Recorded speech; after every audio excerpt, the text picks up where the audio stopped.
ถานีวิทยุกระจายเสียงแห่งประเทศไทยจังหวัดเชียงใหม่ AM 1476 กิโลเฮิรตซ์สถานีวิทยุภาคภาษาชาติพันธุ์แห่งเดียวในประเทศไทยที่มีความทันสมัยเชื่อถือได้สร้างอัตลักษณ์กลุ่มชาติพันธุ์สู่สากล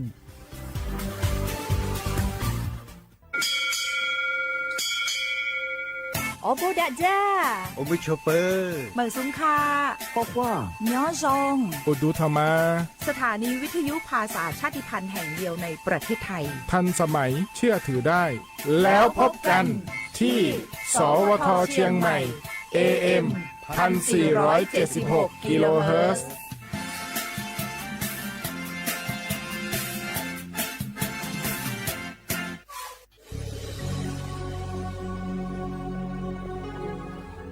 เกิดเป็นคนไทยเติบโตบนผืนแผ่นดินไทยจงภูมิใจในความเป็นไทยชาติไทยเรานั้นนับเป็นชาติที่มีความเป็นมาเก่าแก่ยาวนานเรามีภาษาวัฒนธรรมและมีสิ่งต่างๆที่เป็นเอกลักษณ์ให้เราได้ภาคภูมิใจในความเป็นคนไทยเราควรเห็นคุณค่าและมีความรักชาติหวงแหนแผ่นดินอันเป็นมรดกของบรรพชน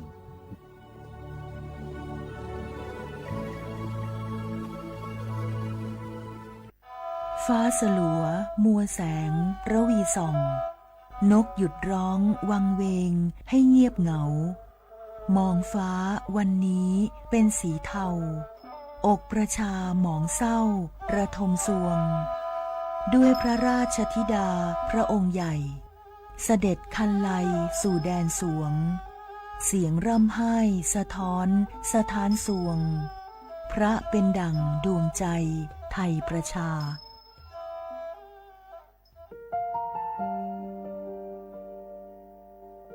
งาฮือละหุยาชอเจทอกาไทมีกเวจอมออเอโลอาสะและไกเปวิทัปปะตองาฮือนิมาลูจาเวโยงาฮือมีเวอเอโลแลมีจอมอเวอปาโลเกโลมุนอมาโคโลโกเอเปเวโยงาฮือเตกาเลเลกา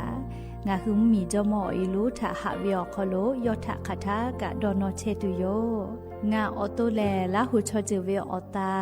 ละหุคอเป้าเสมานาคาโบเพวิโย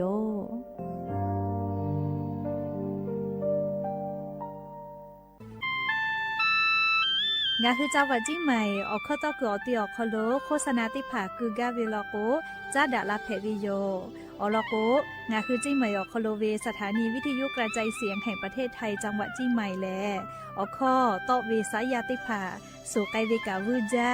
นอคือและโฆษณาติผาคือกาเวลโกจ้าดาคือโทรศัพท์นำบัตรแม่0 5 แซนี่สือขอ0ขอฮีมาเฮเลกะ0ก้อนี่อ้อขอฮีง่าสือก้อโทรศัพท์นำบัตรชเวทะจ้าดาและโฆษณาติผาคือลาเพดิโย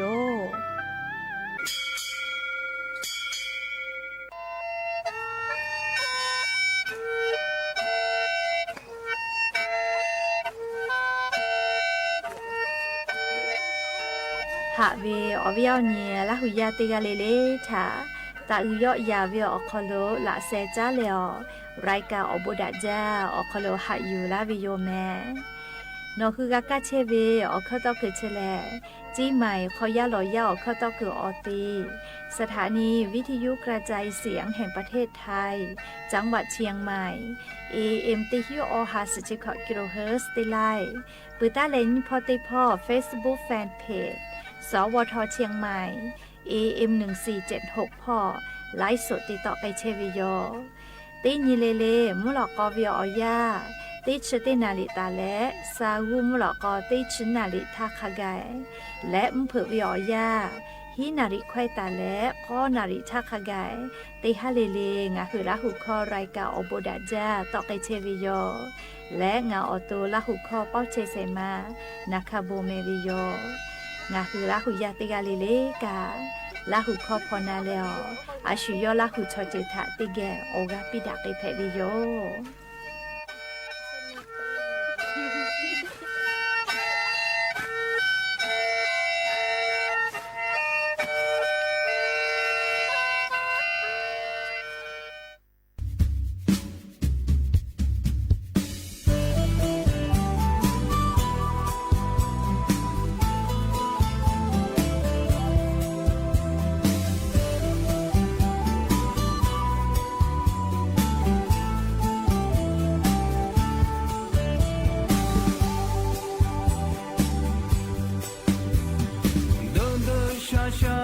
ขาจีเปปาเดียเตพอโลผู้มือตาเลลาโดชูโดตาคูเพดาเบเดียโอชอเตดาเบเชโคคืออัฟบุกนาอุมาปุเชเดียโบเตเจโกดาเขาดานาอุเมจาเบงาฮูลาฮูยาขอตาโนยาชาบเวลาฮูเฮปูเฮโคฟุจาเวลาฮูลองพามามาเฮเบมาเตข้าลงมาเกโตมาลาจับปุเจชาลีมาเตโคจับมาโจเจนีมาดาเลฮาลูดีจาเบงาฮูลาฮูยา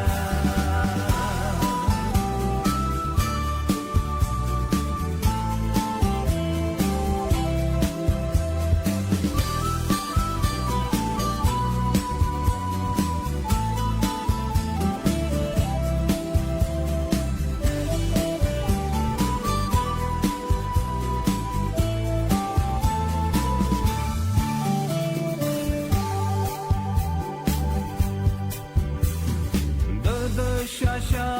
พอโตปือปาညီอาเตเจเตพวกมือตาเลมือโลชอขอปูดาเอาดาเบหาขอยอดากาติเตดาเบ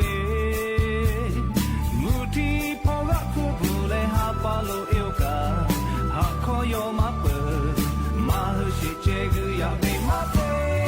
ลาฮูลาฮูยาขอตาโนยาชาบเวลาฮูเฮปูเฮโคฟุจาเวลาฮูโลพามามาฮิเบมาเตข้าโลมาเกโกมาลาจาปุเจชาลีมาเตโกจาบมาโจเจนีมาดาเลฮาลูดีจาเดลาฮูลาฮูยาขอตาโนยาชาบเวลาฮูเฮปูเฮโคฟุจาเวลาฮูโลพามามาฮิเบมาเตข้าโลมาเกโกมาลาจาปุเจชาลีมาเตโกจาบมาโจเจนีมาดาเลฮาลูดีจาเดลาฮูลาฮูยา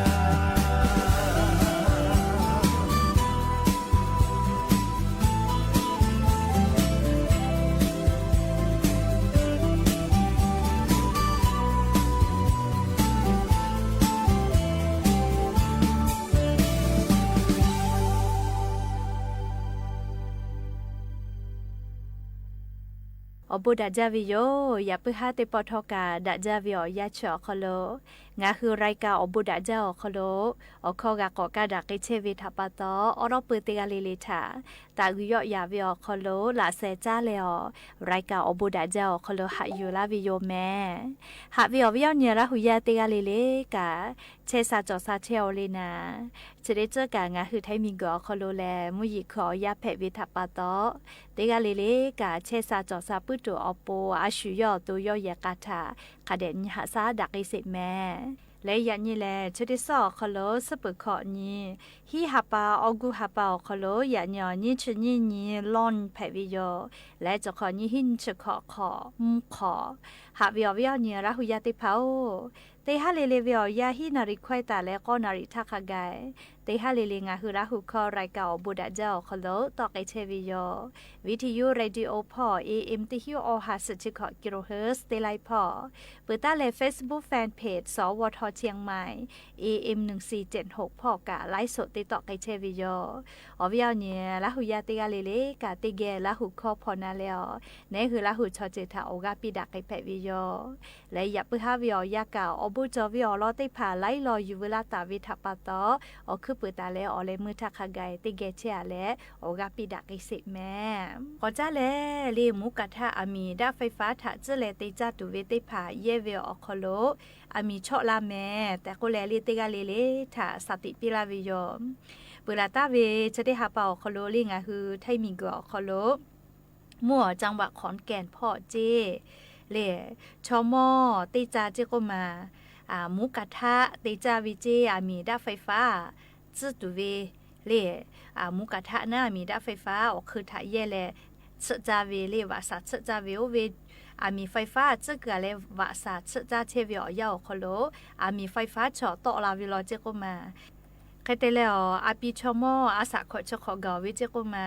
3 ปีแล้วอหอยจะปีตุเตเชวิชมีเฉาะแปวิจิแม่เรียกก็ตูจ้าเรียมีด้าไฟฟ้าเยตุเวอคือค่าจะได้ผ่าทอกาคาเดกันยิเวโยแม่วิญญาณหุยาติเผามีด้าไฟฟ้าจ้าและมุกทะวะสาติผ่าจ้าหูจ้าเวปีจ้าเวจะได้ผ่าแลมีไฟฟ้าจื้อตุเวอคือค่าติผ่ามาตรฐานโจล่ามาโจล่าติผ่าคาเดกันยิเวโยหรือเลยกาลิงะฮือมีอคโลมีด้าไฟฟ้าเยเวอคือค่าพ่อละโลลาตาเวลิแม่มออกจอมาจอวิติผ่ากะคาเดนี้เชเบเชอรี่เยตุเวมีด้าไฟฟ้าออกคือติผ่าปอกับปอจาก็มา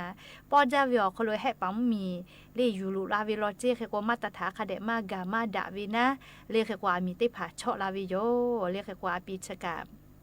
มัวจังหวะของแก่นพ่อเชเวเล่อำเภอภูเพียรเจก็มาปีขอเก่าวินาเลียมุกะทะมีไฟฟ้าจ้าและจ้าเชเวอคโลมีเฉาะแปวิเจเรียมีก็วิชาเฮจาวิทัปตอชอลาโกเลเซวิแม่เรียกก็งาคือเตกาลิลิกาคาเดกันยิเวโยยืจ้าเลจะเคมากาเพตัวโปงาคือมีด้าไฟฟ้าเยตุเวอคอค่ามาเยหิทาติปอลิเลมีจ้าติผาถาคาเดกะเชอันเสแม่ปลักไฟติผามีเก้าลามากาลามีจ้าปอเวลาอีกะเนอเวลาจะได้ผาคาเดกะเชอันเสเลไม่ละโกมีจ้าปอเวมาโกอีกะเนี่ยเวปลั๊กไฟมาดาเวเรียงอะคือมีด้าไฟฟ้าเยตุเวอโคค่ามีเจเลเยแล้วก็มีเชาะลาวิโยแม่เรียกก็ค่ะเดนเสเลเยตุเวอโคค่าติผาถากะเปิดตาเลยนี่ยาเตยาเลงะคือมีด้าไฟฟ้าถ้าเยเวเรียกคือติผาหมูกะทะมาโกเลซาปีจ้าตุเวชาบูจ้าตุเวโคติผาลอโกเยเวตยาทาลูกโกติผาชูเตียเวลูกโกติผาแล้วก็จอกเจมาเวลอิจูกาไม่กะเลงาคือลูกกูเตผาลอกกูกะจะแก่ติต่อเกือวิวเคติผาอยู่เยเจเตปอติชูติเตเวลอกกูเลเตปอติหมูกะทะมาโกคูเลียชาบูจ้าตุเวเตผาลูกกูชูเตเวคาเปโอเคเตียเวติเยลก็มีลากอคาเพวิจิมีชอลาวิจิแม่ลีมีกะลาเวเลชัวเลเฮก็เตกาเลกาเลงะฮือเยเวลูกกูมาโกเลอิจุกาติผาเยเวลโกกะชูติผาลีมีด้าไฟฟ้าเยตุเวอคคาเกียวติเกตาปอเยเจลีอีโอเวกเลลีสมาโกเลอตาดูวกจะแกเตียเวติผากะจอปีเวเจติปอติชูลอกว่ามีไฟฟ้าลากอคาเพวิจิแม่เปื่อเลกาลีอายืจะเวงะคือปลั๊กไฟทอเวมาโกเลียมีหูตุเวสาวิติผาทอเวลโกละเซลีกะตาเนปิเจละเซคาเดสเวียและทอจิแมลีกะเนี่ยกว่ามีปลั๊กไฟจะเวมากว่ามีสวิติผาหูเวลโกมีชอลาวิเจเปื่อเลกาลีอายืจะเวติเยเลกะมีกุคอเลมีไฟฟ้ามากะชอตุเวสายเกาไม่กะสายดินก็เวติผักคาเดจจอวิเจหรือรายการเลี้ยงคือเยกะขออีกะคือฮอแต่ให้ตุเวเล่เครื่องทำน้ำอุ่นก็เวนะมาให้เลยกะปูกัดเสวตุเวเครื่องซักผ้าจะได้ผ่าเยกะขอเยเวลโกกะสายดินคาเดกัดจะบาวิโยไม่กว่ามีชอลาวิแมเลียมีไฟฟ้าชอโอกาให้จาวิทัปตอนนี้คือสลาวิโยเยกว่างคือมีด้าไฟฟ้าเยตุเวอเคอคาติผาเยเวติยาทาเลียเยตุเวอเคอคาติผาคาเดชานี้เลียเยเวอยาโคโลกาชูเรียมีด้าไฟฟ้าคูมาโกฮัตสติผาติปอติเทียตาเยเจเคโกละเซติผาคาเดสวิเจเรียยกาคอเยตุเวียมีด้าไฟฟ้าเคอค่ามีมากาชอตูนาลีสายดินติผาคาเดจบะเจเรียเคโกจกาอายุวิอลอโยเรียอลอกงะฮืออาสาติเชวิอยาโคโลมีไฟฟ้าถาเรียมาจูกัวมาแผเลคาเยเชยกามีด้าไฟฟ้าเยตุเวียเคอค่าติผาเยเชวิมาจาแมดามคูมาโกอิกาอือฮอจ้าดอตูเวตาเลกะเรียพัดลมทีวีเจแม่เรียกแค่กว่างะคือชาบูติอือจ้าเวเรียกระทะไฟฟ้าเรียฮัตไฟฟ้ากะจอเวเรียกว่ามุกระทะเรียไฟฟ้ากะกอจอเวนะเรียกว่าจะได้ผายเยวิอคโลเรียกคาเดนสอเยหรือรายการงะคือเยคโลมีออกามาเฮวิลโกโมติเก ผู้เยมาจาวิลโกกะมีไฟฟ้าออกมากาลาโกวดาลาโกเลมีไฟฟ้าลัดวงจรเลยเยมีตุกเกลาวิเจเลชกาลูวิซิวิอเจติพามากากาลาตุอโปนาลีอลอซาตาเจติพายูเวลาเลงะคือราหุยาติพาทะโทมาลาเชวิโยแมดาวิซาตาอลอติพายูเวลาเลงะคือราหุยาติพาทะโทลากาวิโยจะได้คือกรรมการมีไฟฟ้าพอยูหุจิดาเลอจิชิปวิจิแมกาลาตุเวซอติฮาปาก็ฮาปาวิอยาโคโลงะคือเยกาโคโลเยเชเวียมีดาไฟฟ้าตีหน่วยวิอโคโลเซบะฮิชขอซาตาโคโลเจติลือตุโยเจอลอโกเตยาเลงะคืออโมเวียมีดะบาตุเวียมีเดติผากายากอโคเวียมีฟุติผางะคือมียาเกียวมาปอวโจเจจะราปะตอขยเยเจเยกากาลาตุเวก็ฮาปาวิอยาแลมีดาไฟฟ้าอฟุติผากะคือวิติผายอยะลากิตุโยจิเมเลเคโกติเยเวียเลตีหน่วยวิอโคโลเซบะฮิชขอซาตาเจยาคาทอกะเลเยมาลโกปุมาตุลอแมเลยาคามาเยมาลโกมาปุมาวิโยเฮก็งะคืออลอเลยากะความีดาไฟฟ้าเยเวเลติฮาปาวิอานี่ฮานวยอลืมาเกเวลโกมีดาไฟฟ้าผู้ปอเวลแมตีหน่วยวิอโคโลเซบะเจเคเตเลลีงะคือยากะโคโลมีดาไฟฟ้าเยเวติฮาปาวิอานี่ฮาเตตาเลอฮานวยอโคโลลโกมีไฟฟ้าผู้กะคือเวติหน่วยวิอบะติชงะซาตาเจและเลอฮานวยอโคเยตายวิลโกเรียอบะเซชงาสตาจิแมมีไฟฟ้าเยปืมาแล้วก็มีผู้กะขะวิลอแมเรียกก็งะคือมาเยปืมาแล้วก็มีผู้กะปอวิลอเรียกก็งะคือมีผู้ติฮาปากะคือกะมาวินะอลโกมีผู้ปอวิติไขทะกะเยวิทะปะตอเรียกก็งะคือราหุยาเรียกะคโลมีดาไฟฟ้าเยเชเวค่ะคิเพเชลินะเรียติผาแล้วก็เรียกะรถไฟฟ้างะเคลีการรถไฟฟ้าเยเวลก็มีค่าจ่อยปืมาวิโยอลโกกานะมาโกนาลีอะขอมีชะวิทัปตอเฮก็เยมาโกปืมาวิเลอพวกคะวิทัปตออยากค่ะสอเยไปเยปื้อแล้วมาเยมาลก็มีพุติภากะปอวิโลแม่เรียกก็จะเวลาขับไปกะเรียก็หาปาซอติหาปาวิอคโลตากไอตุโยเจมีผู้อาจจะก็ปอลาวิชอเตยานั่นเลยงาคือว่าโมเวมีบาตุเวอยากก็คู่สเวมีพุติภามียาเกี่ยวมาปอวเจปุลาเวอยาทะลก็มียาเกี่ยวปอววิเจก็มาโมเวอยากก็คู่เวมีไฟฟ้าบาวิติภากะเรียกก็มาเวงาคือมียาเลยมาชิมาจอเวนะเลยอยากค่ะก็ดะก็เกแล้วนะเลยจะได้คือกากาเวแลก็อยากก็คู่โลโมเวมีบาเวจะได้ภากะมียาเกี่ยวปอวเวแต่ก็เลยซาตาตอลาวิโยอยากค่ะจุยารัฐบาลจะเคยมาติโจเจเฮก็โมเวมีเวมีบาเวก็อยากก็คู่ลโกติปอติมีวิฟติภายเยแลมีผู้คือไกตุโยเจเคโกแลเรียก็ฮาปาวิอยาตาเลอุสพอลโกนี่คือเยคอเยวิมีผู้คาสเจติงะคือกะคือไกตุโยลิชกาก็ฮาปาวิอยาโคโลงะคือมีผู้ติภาก็ปอยะลาตุโยเจก็วิอลอซาตาติภายูเวลาเลงะคือราหุยาติภาทะชลาวิโยแม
เลยคือมาจ่อเลย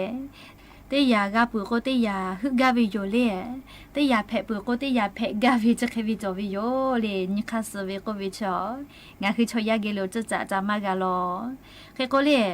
งาคือชอเตผาโกวิโอมามวยกาวิทัปปะตอเลยดาวินัชวูดอเวเมพูมามวยตุเวเลนัชเตผาวูเซพอเดวูเซเวรัติเตวิโยยาคายานิวิอยาโคโลเลงาคือมามวยตุเวดาจาวินัชเลอพุขะจาวิโยแม่เลคาเตเลวูกะมากาวิโยอะโทมาเลนหุชาลางาคือฮาเลปื้อเวนิมาดอซาปื้อเวนิมาโยจิแม่เลงาคือชอยาชอคาทะกะฮาเลปื้อเลแม่พุเกเสียติเลอรูวิคอชอฮอวิคออาเกมาวิโลโกดาจาเวงาคือชอยาเวอาสาจานะชเพวิโย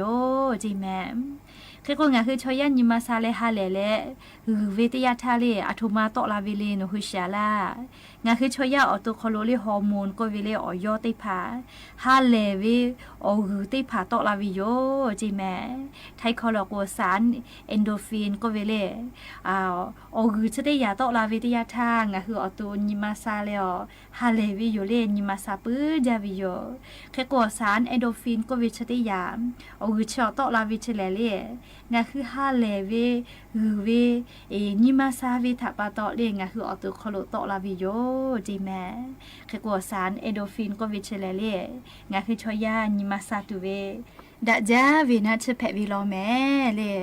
คือกัวงาคือออโตมากามวยตุเวเลนัช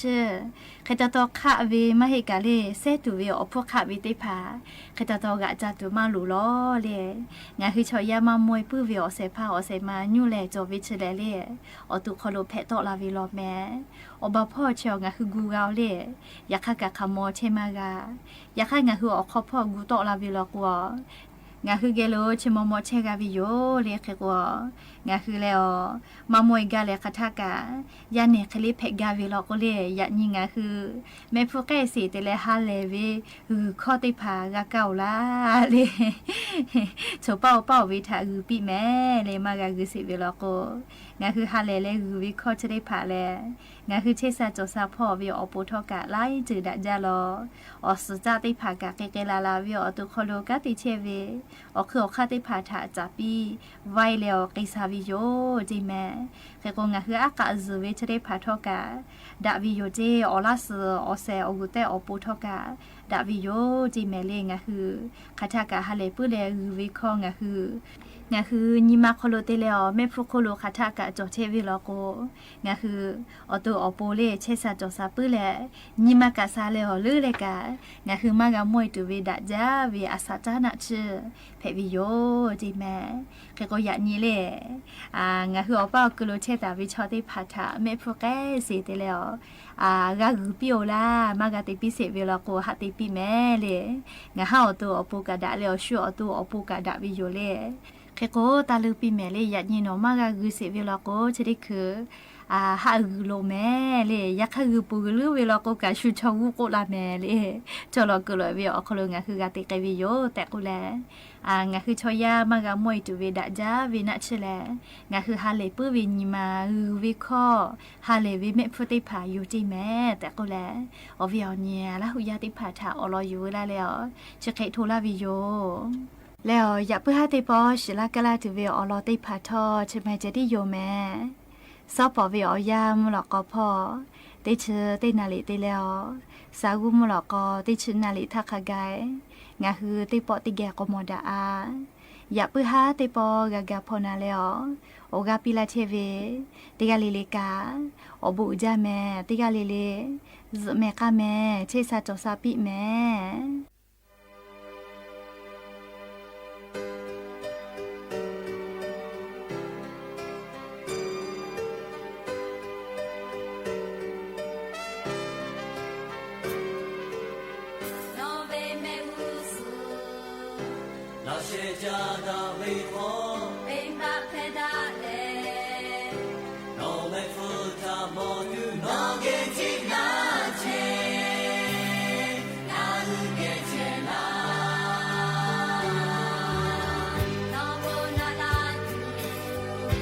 まだえゆばら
านีวิทยุกระจายเสียงแห่งประเทศไทยและเครือข่ายทั่วประเทศเสนอข่าวต้นชั่วโมงรู้เร็วรู้จริงเกาะติดทุกสถานการณ์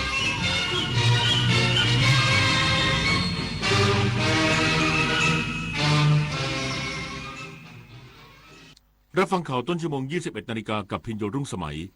นายกรัฐมนตรีสั่งการเร่งช่วยเหลือและเยียวยาผู้ประสบอุทกภัยจังหวัดน่านพร้อมเตรียมลงพื้นที่ในวันพรุ่งนี้อีกสักครู่กลับมาติดตามรายละเอียดครับแสนอาลัยสมเด็จพระพันปีหลวงไทยทั้งปวงหมองหม่นก่นร่ำให้พระผู้เสด็จสู่ฟ้าสวรรคาลัยแนบดวงใจตามพระบาททุกชาติภพปวงประชาน้อมสำนึกในพระมหากรุณาธิคุณเป็นล้นพ้นอันหาที่สุดมิได้ข้าพระพุทธเจ้าคณะผู้บริหารข้าราชการและเจ้าหน้าที่สถานีวิทยุกระจายเสียงแห่งประเทศไทยกรมประชาสัมพันธ์ทุกครั้งที่เราออกไปเที่ยวธรรมชาติให้ความสุขกับเราเสมอแต่รู้ไหมขยะเพียงชิ้นเดียวอาจทำลายความสวยงามไปอีกนานหยุดทิ้งเริ่มเก็บพกถุงขยะส่วนตัวแยกก่อนทิ้งให้ถูกที่เที่ยวอย่างมีวินัยคือของขวัญที่ดีที่สุดให้โลกร่วมกันดูแลแหล่งท่องเที่ยวไทยให้สวยสะอาดปลอดมลพิษไปนานๆแปะเจี๊ยใต้โต๊ะสวยสินน้ำใจค่าน้ำร้อนน้ำชาค่าหัวคิวเงินผ่อนค่ารับรองและของขวัญไม่ว่าจะเรียกแบบไหนก็เป็นพฤติกรรมที่เข้าข่ายการรับสินบนรูปแบบหนึ่งของการทุจริตและผิดจริยธรรมของเจ้าหน้าที่รัฐหากพบเห็นข้าราชการและเจ้าหน้าที่ของรัฐทุจริตประพฤติมิชอบแจ้งเบาะแสร้องเรียนได้ที่สำนักงานปปช1205ร่วมกันสอดส่องดูแลประเทศไทยไร้สินบนร่วมเป็นเจ้าภาพงานระดับโลกจัดขึ้นในประเทศไทยการประชุมสภาผู้ว่าการกองทุนการเงินระหว่างประเทศและกลุ่มธนาคารโลก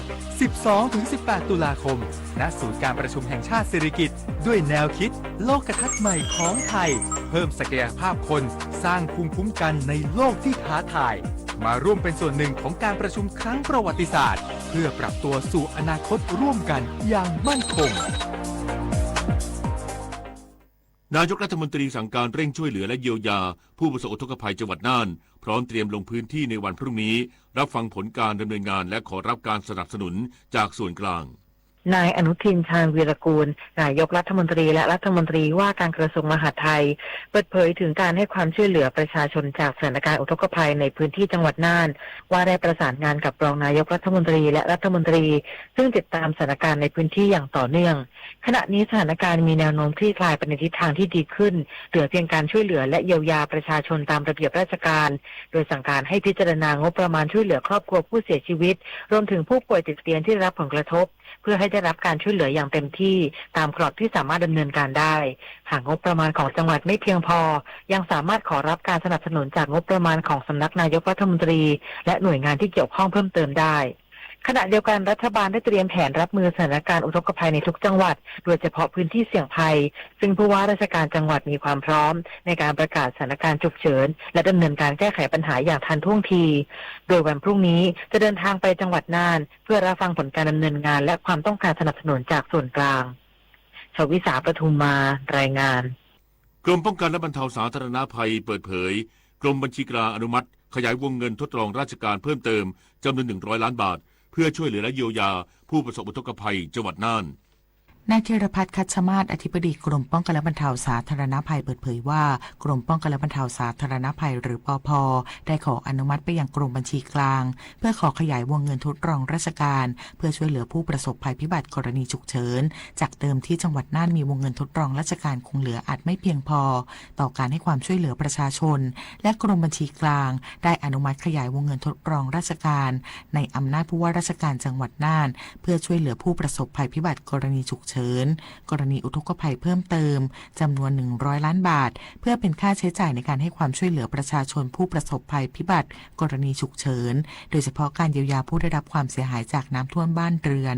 พร้อมแจ้งจังหวัดน่านให้เร่งรัดการช่วยเหลือเยียวยาให้ถึงมือประชาชนโดยเร็วที่สุดพนิษฐ์นาฏ ขวัญแสนสุขรายงานชาวบ้านเฮียอำเภอปัวจังหวัดน่านขอบคุณหน่วยงานระดมกำลังและเครื่องจักรฟื้นฟูบ้านเรือนหลังน้ำลด เพื่อกลับมาใช้ชีวิตได้ตามปกติโดยเร็ว นายรัตนกรคันธมูลนายกเทศมนตรีตำบลศิลาแรงประสานหน่วยงานที่เกี่ยวข้องระดมรถขนขยะและเครื่องจักรกลเข้าพื้นที่เร่งขนย้ายขยะเศษกิ่งไม้ท่อนไม้รวมถึงดินโคลนที่ถูกกระแสน้ำพัดถมบ้านเรือนประชาชนหลังสถานการณ์อุทกภัยเริ่มคลี่คลายในพื้นที่บ้านเฮี้ยหมู่ที่1ตำบลศิลาแรงอำเภอปัวจังหวัดน่านขณะเดียวกันกรมป้องกันและบรรเทาสาธารณภัยหรือปภ.และหน่วยงานที่เกี่ยวข้องสนับสนุนรถฉีดน้ำรถแบ็คโฮและรถแท็กเตอร์เพื่อเร่งทำความสะอาดและฟื้นฟูพื้นที่เพื่อให้ประชาชนสามารถกลับเข้าพักอาศัยได้โดยเร็วนางประนอมยะปัญญาผู้ใหญ่บ้านบ้านเฮี้ยได้กล่าวขอบคุณทุกหน่วยงานที่ให้ความช่วยเหลือและสนับสนุนการฟื้นฟูพื้นที่สำหรับบ้านเฮี้ยหมู่1ตำบลศิลาแรงอำเภอปัวจังหวัดน่านที่ประสบปัญหาอุทกภัยได้มีหลายหน่วยงานที่มาช่วยเหลือไม่ว่าจะเป็นอาหารอบจ.จังหวัดน่านเทศบาลต่างๆรองผู้ว่าและท่านผู้ว่าไม่มีอะไรที่จะไปตอบแทนท่านได้ขอเป็นตัวแทนกล่าวขอบคุณทุกๆหน่วยงานที่ช่วยกันฟื้นฟูหมู่บ้านเฮี้ยของเราจังหวัดน่านและหน่วยงานที่เกี่ยวข้องจะเร่งระดมเจ้าหน้าที่และเครื่องจักรกลฟื้นฟูพื้นที่อย่างต่อเนื่องเพื่อให้ประชาชนสามารถดำเนินชีวิตได้โดยเร็วที่สุดจังหวัดน่านและหน่วยงานที่เกี่ยวข้องจะเร่งระดมกำลังเจ้าหน้าที่และเครื่องจักรกลเข้าฟื้นฟูพื้นที่อย่างต่อเนื่องเพื่อให้ประชาชนสามารถกลับเข้ามาใช้ชีวิตได้ตามปกติโดยเร็วสิริมาศประเสริฐนิรมนทีมข่าวสวทน่านรายงานปิดไฟปิดแอร์เมื่อไม่ใช้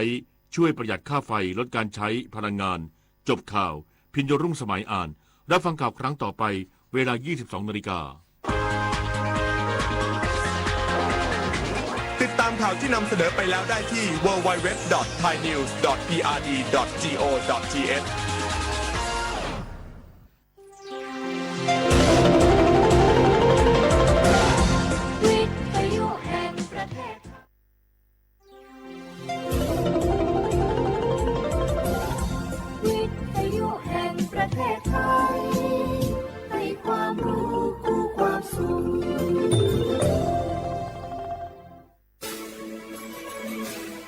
สถานีวิทยุกระจายเสียงแห่งประเทศไทยจังหวัดเชียงใหม่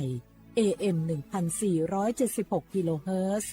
สถานีวิทยุภาคภาษาชาติพันธุ์แห่งเดียวในประเทศไทยที่มีความทันสมัยเชื่อถือได้สร้างอัตลักษณ์กลุ่มชาติพันธุ์สู่สากล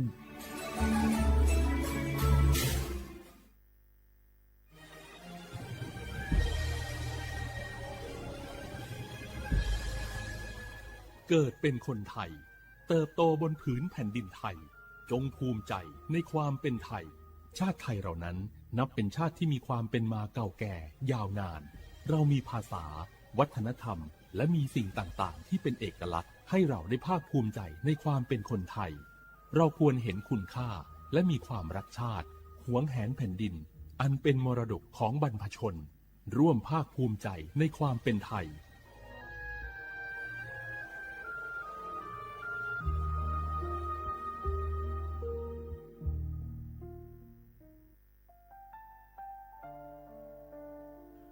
อาเดือไทยมิขอสองผาอามา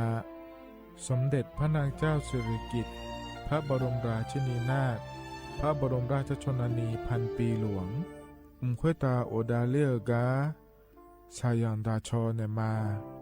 อายออามามิขอเปียวเนไทยมิขอกะดู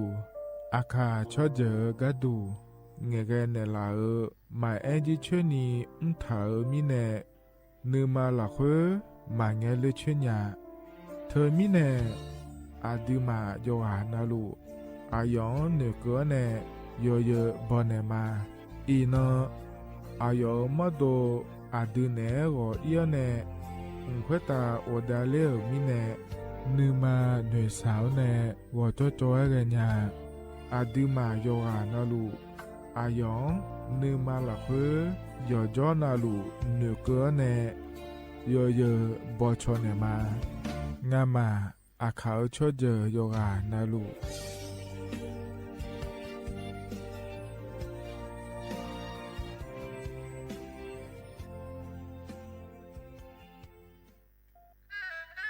กราบก้มบังคมบา ปิยราชธิดาพระเสด็จสู่ฟ้าปวงประชาร่ำให้ครวญนานาพระกรณียกิจในดวงจิตทวินหวนทุกเร้าเศร้าในสวงพระคือดวงใจไทย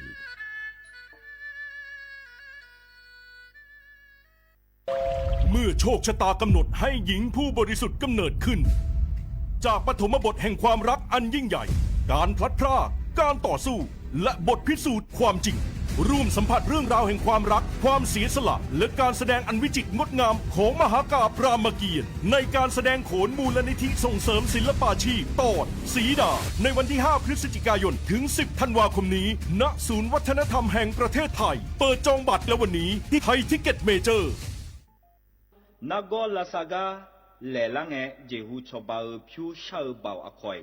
บัทอนซุมเมอร์อเกอร์ามคานากอลาซากาเลลังเอเจฮูชอบาพิวซาอควายาเมเอโคนากอลาซากาเนบิมโดลานากอมายาเปียนากอนาเอกาซาเตโบซาเอกาชอบาลูอามูฮเดเนนีโคลาเฮกากอยาดาดาเมเฮกาดาดาญาเมหน่วยบริการในระบบหลักประกันสุขภาพแห่งชาติสำนักงานสาธารณสุขจังหวัดสำนักงานหลักประกันสุขภาพแห่งชาติเขต 1 ถึง 13ศูนย์คุ้มครองสิทธิบัตรทองตามมาตรา50วงเล็บ5สายด่วน1330กด0ตลอด24ชั่วโมงสปสชเขต 1เชียงใหม่นากายำยองาซุ้มยี่เยงาซุ้มงางายกว่านาลูก็ดูไม่ได้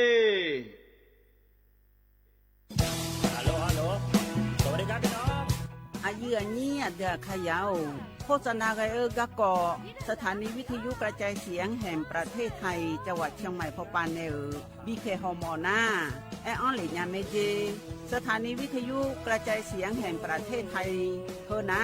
อย่าซิมก้อนบีเอดูอย่าล่อนแต่ช่องหางละหาเชลกับปจาการเนเอดูโฮอีสอนิกามาลาวเนกามองขากากาอีกุญญาอายุเนียวโฆษณาบีเกหมอญาแลนึงมาอ้อนานากาไงเหลียวแน่ไงชอนยางายีเนียวนากาสังโบนาขอนี่จำยองาซุงมีสีโกจำยอโกเย่และงาเดใจที่โบนาขอนี่จำยอเวนี่มีโกเย่งาสีเวและงายีเนียวมาเซเกญา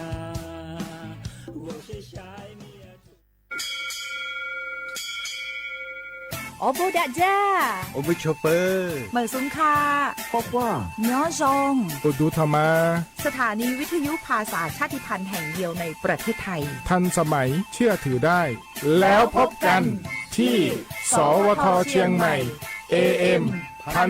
1476 กิโลเฮิรตซ์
เท่าเทียมยุติธรรมเสมอภาค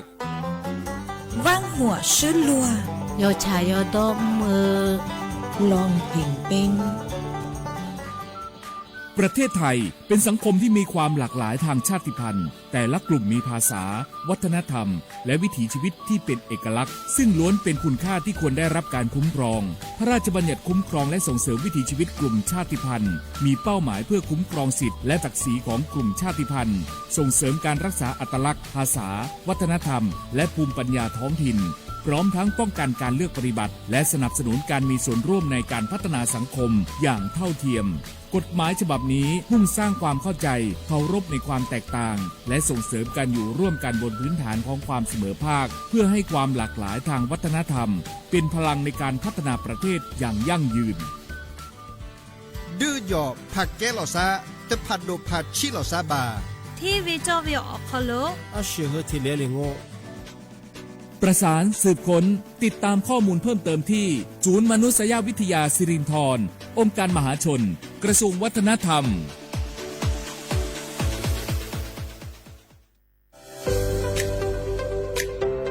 พระราชบัญญัติคุ้มครองและส่งเสริมวิถีชีวิตกลุ่มชาติพันธุ์เป็นกฎหมายที่จัดทำขึ้นเพื่อสร้างหลักประกันให้กลุ่มชาติพันธุ์ในประเทศไทยได้รับการคุ้มครองสิทธิเสรีภาพและศักดิ์ศรีความเป็นมนุษย์อย่างเท่าเทียมกับประชาชนทุกคนโดยมุ่งส่งเสริมให้กลุ่มชาติพันธุ์สามารถดำรงรักษาอัตลักษณ์ภาษาวัฒนธรรมภูมิปัญญาท้องถิ่นและวิถีชีวิตที่สืบทอดกันมาได้ภายใต้กรอบของรัฐธรรมนูญและกฎหมายของประเทศโดยนางสาวสบิดาไทยเศรษฐ์รัฐมนตรีว่าการกระทรวงวัฒนธรรมกล่าวว่ากฎหมายฉบับนี้สะท้อนให้เห็นถึงความสำคัญของความหลากหลายทางวัฒนธรรมซึ่งถือเป็นรากฐานสำคัญของสังคมไทยการที่เรามีพรบออกมาคุ้มครองเมื่อวันที่ 18 กันยายนนะคะปี 2568 ก็ถือว่าเป็นอีกก้าวหนึ่งนะคะถือว่าเป็นก้าวแรกที่จะเป็นการไม่ใช่แค่คุ้มครองวิถีชีวิตชาติพันธุ์แต่ว่าคุ้มครองความหลากหลายทางวัฒนธรรม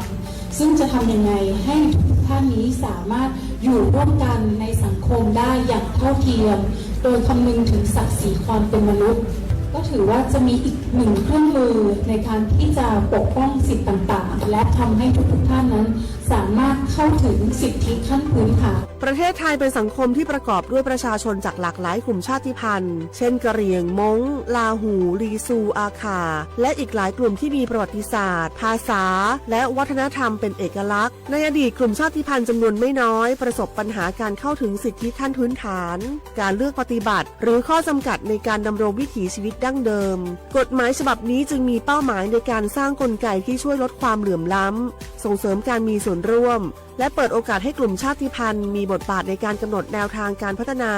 ที่สอดคล้องกับบริบทของตนเอง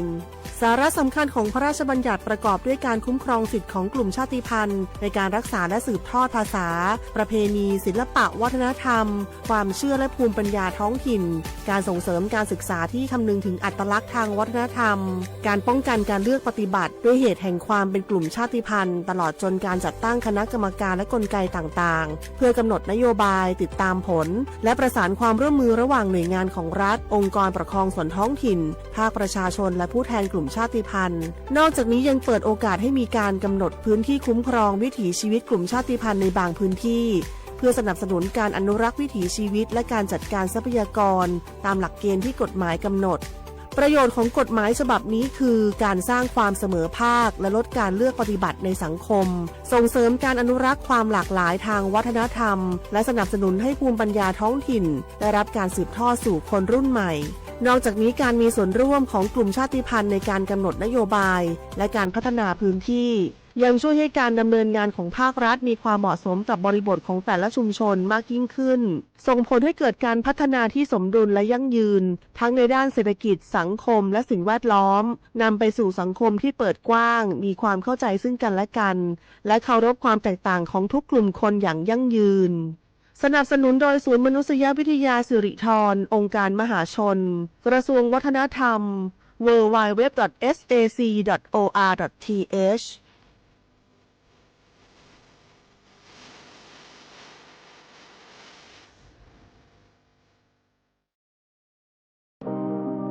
เป็นเจ้าภาพงานระดับโลกจัดขึ้นในประเทศไทยการประชุมสภาผู้ว่าการกองทุนการเงินระหว่างประเทศและกลุ่มธนาคารโลก 12-18 ตุลาคมณศูนย์การประชุมแห่งชาติสิริกิติ์ด้วยแนวคิดโลกทัศน์ใหม่ของไทยเพิ่มศักยภาพคนสร้างภูมิคุ้มกันในโลกที่ท้าทายมาร่วมเป็นส่วนหนึ่งของการประชุมครั้งประวัติศาสตร์เพื่อปรับตัวสู่อนาคตร่วมกันอย่างมั่นคง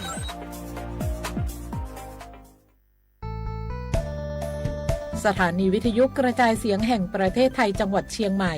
กรมประชาสัมพันธ์ประกาศรับสมัครบุคคลเป็นลูกจ้างเหมาบริการตำแหน่งพนักงานกระจายเสียงภาษาเมียนจำนวน1 อัตราเพื่อเป็นตัวแทนนำข่าวสารร่วมพัฒนาคุณภาพชีวิตชาวเมียนและเผยแพร่วัฒนธรรมท้องถิ่นให้เป็นที่รู้จักผู้สนใจยื่นใบสมัครด้วยตนเองได้ที่งานธุรการสถานีวิทยุกระจายเสียงแห่งประเทศไทยจังหวัดเชียงใหม่ตำบลช้างคลานอำเภอเมืองจังหวัดเชียงใหม่ตั้งแต่บัดนี้เป็นต้นไปสอบถามข้อมูลเพิ่มเติมได้ที่ 053-276-068 ในวันและเวลาราชการมังลิวเอาเก่งเศร้าก็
bitulinya ga anya ya woynya ga tiga tahoni ni ga tu khoni ni ga gulo mazu bada ga no ne ya woynya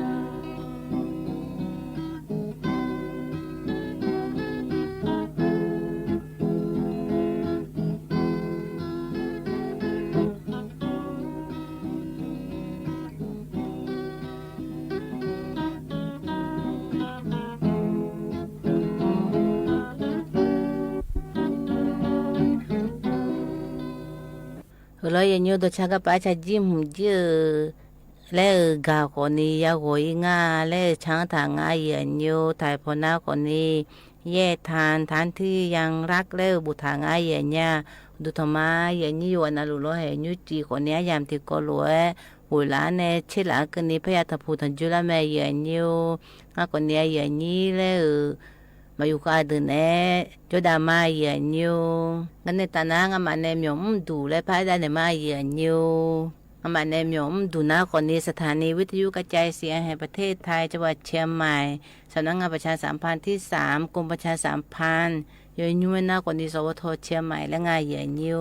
น่าอย่างนี้น่าหันยาพอหน้าคนนี้บอกเกิดมาข้อแล้วก็คุ้งอร่อยอย่างนี้AM ที่พยาสิชิโกกิโลเฮิรตซ์และงานอย่างนี้หน้าเฟซบุ๊กพอหน้าคนนี้สวทเชียงใหม่ AM ที่พยาสิชิโกกิโลเฮิรตซ์และงานอย่างนี้คือหน้าคนนี้งานมันในจุดดูเฮก็พอในหน้าหันยาและงานอย่างนี้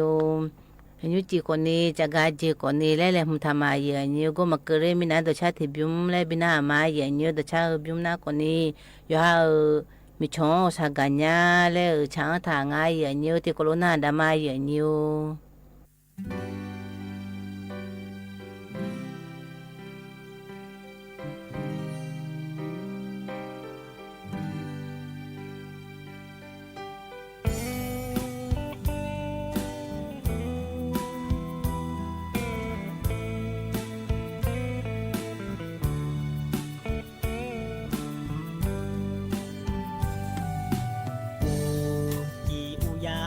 อยู่ก่อนเทียแต่จริงนี่อยู่เงี้ยอยู่ชอจีนี่มาบ่ยามาอยู่กันเลยอยู่สายก็กูนึกหน้านึกมาสายานึกมาลาเวโซเลเกญางากามีชอยาสมเลขอเดียวแต่จูนี่ยาสมเลชอจีนี่มาบ่ยายิ้มก็ยานาทีกาเยจีโคกดูกาลานาไม่มาลาเวกาเลเกญางากายาขาวแม่ชื่อไปคนนี้บูทุมก็มาจอยาจูสามาโดละหอยเงเกจีลาสาเนจีที่ไกมาจัวงานเมียปออุเลขอแม่ดูเนกาที่ไกมาจอยานึกมาลุญาอยู่อลองเงสอยเทียแต่ยาสีญาจีโมซาจาลาเวเกเลโซญาลาทีกาอาซิเจโมนาดูฮาโดลเวมีดาบูเลมีอาจือยาจืญานึกมาจอญา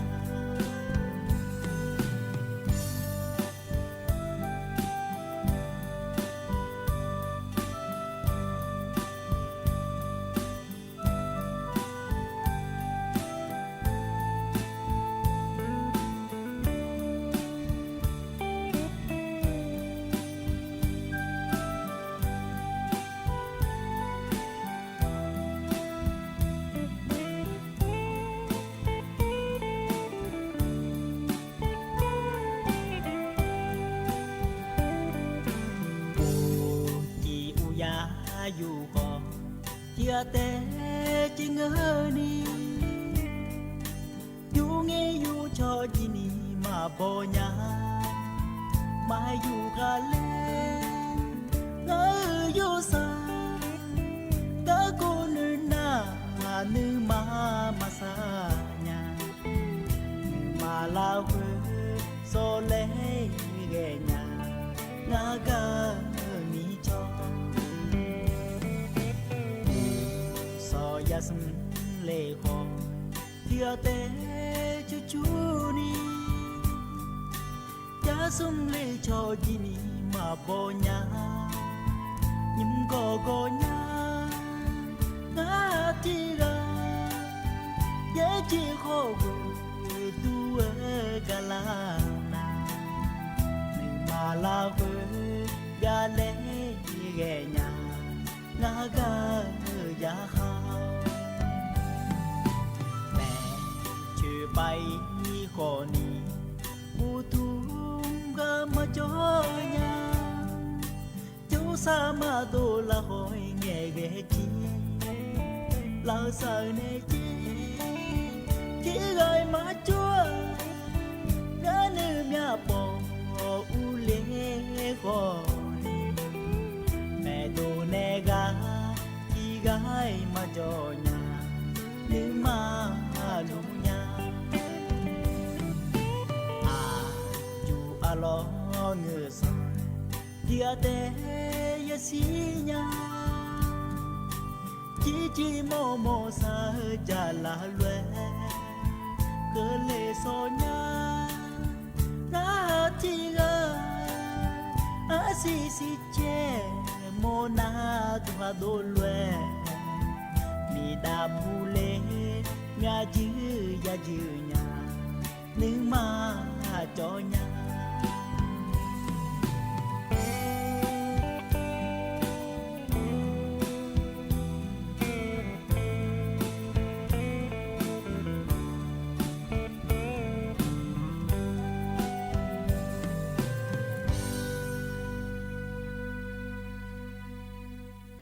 lo ye nyu ga pa chang tha ji yo ha cho sa ga nya le chang tha nga ye nyu ko ni na ha byo du lo ye nyu he ga ne na cha ga ji le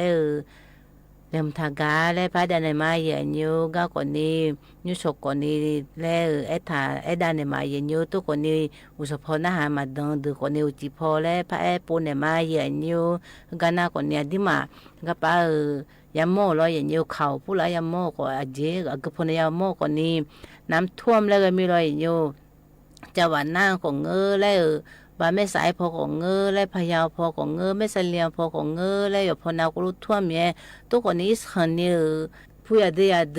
แล้วสันนี่ยอเลยนะคนนี้จังหวัดน่านจึงไงอย่างเงี้ยอยู่มาเธอปากก็จอเนี่ยอีจู่แล้วเย่ๆเนี่ยแล้วบางคืนเลยเนี่ยลอยอย่างเดียวตัวเชื่อเนี่ย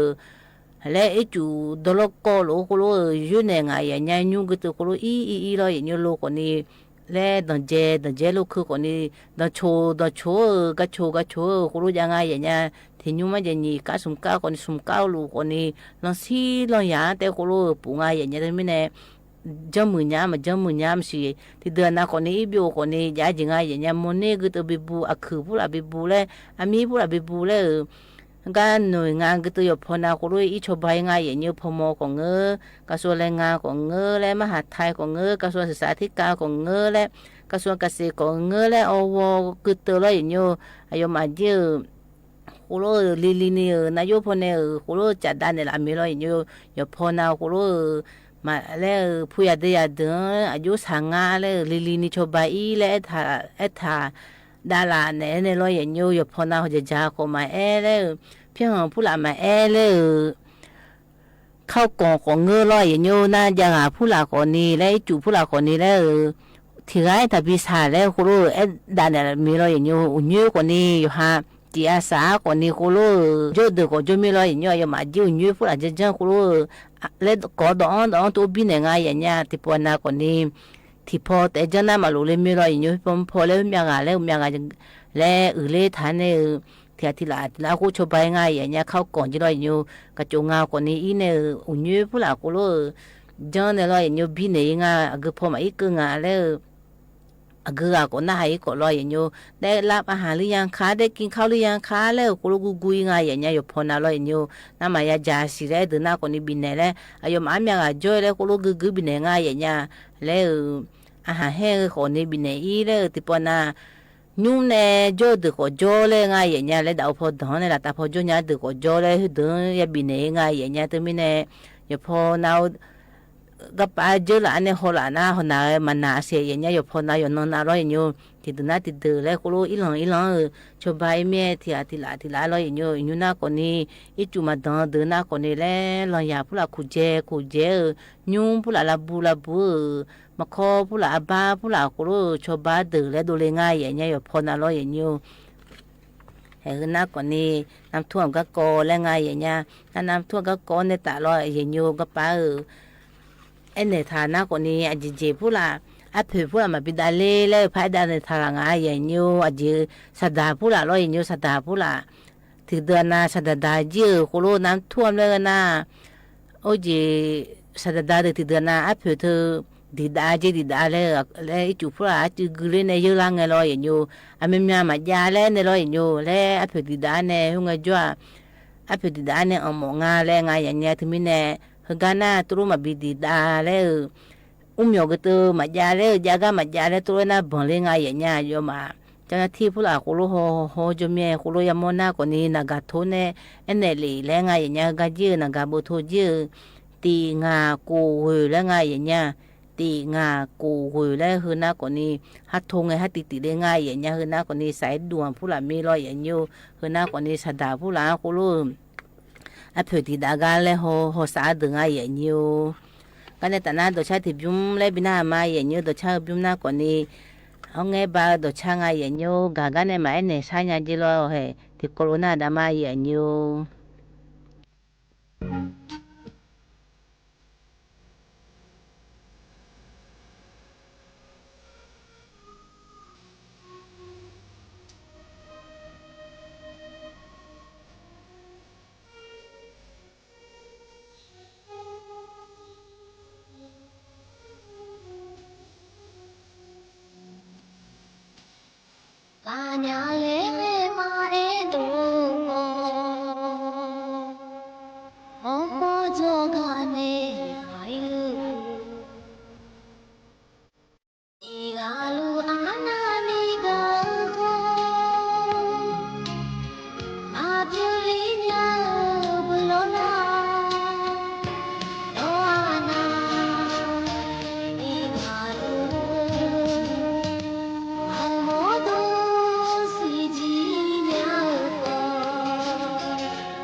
lo ye nyo ga ba do cha bum ji ga ga ne mai ne sa le nga ye nyo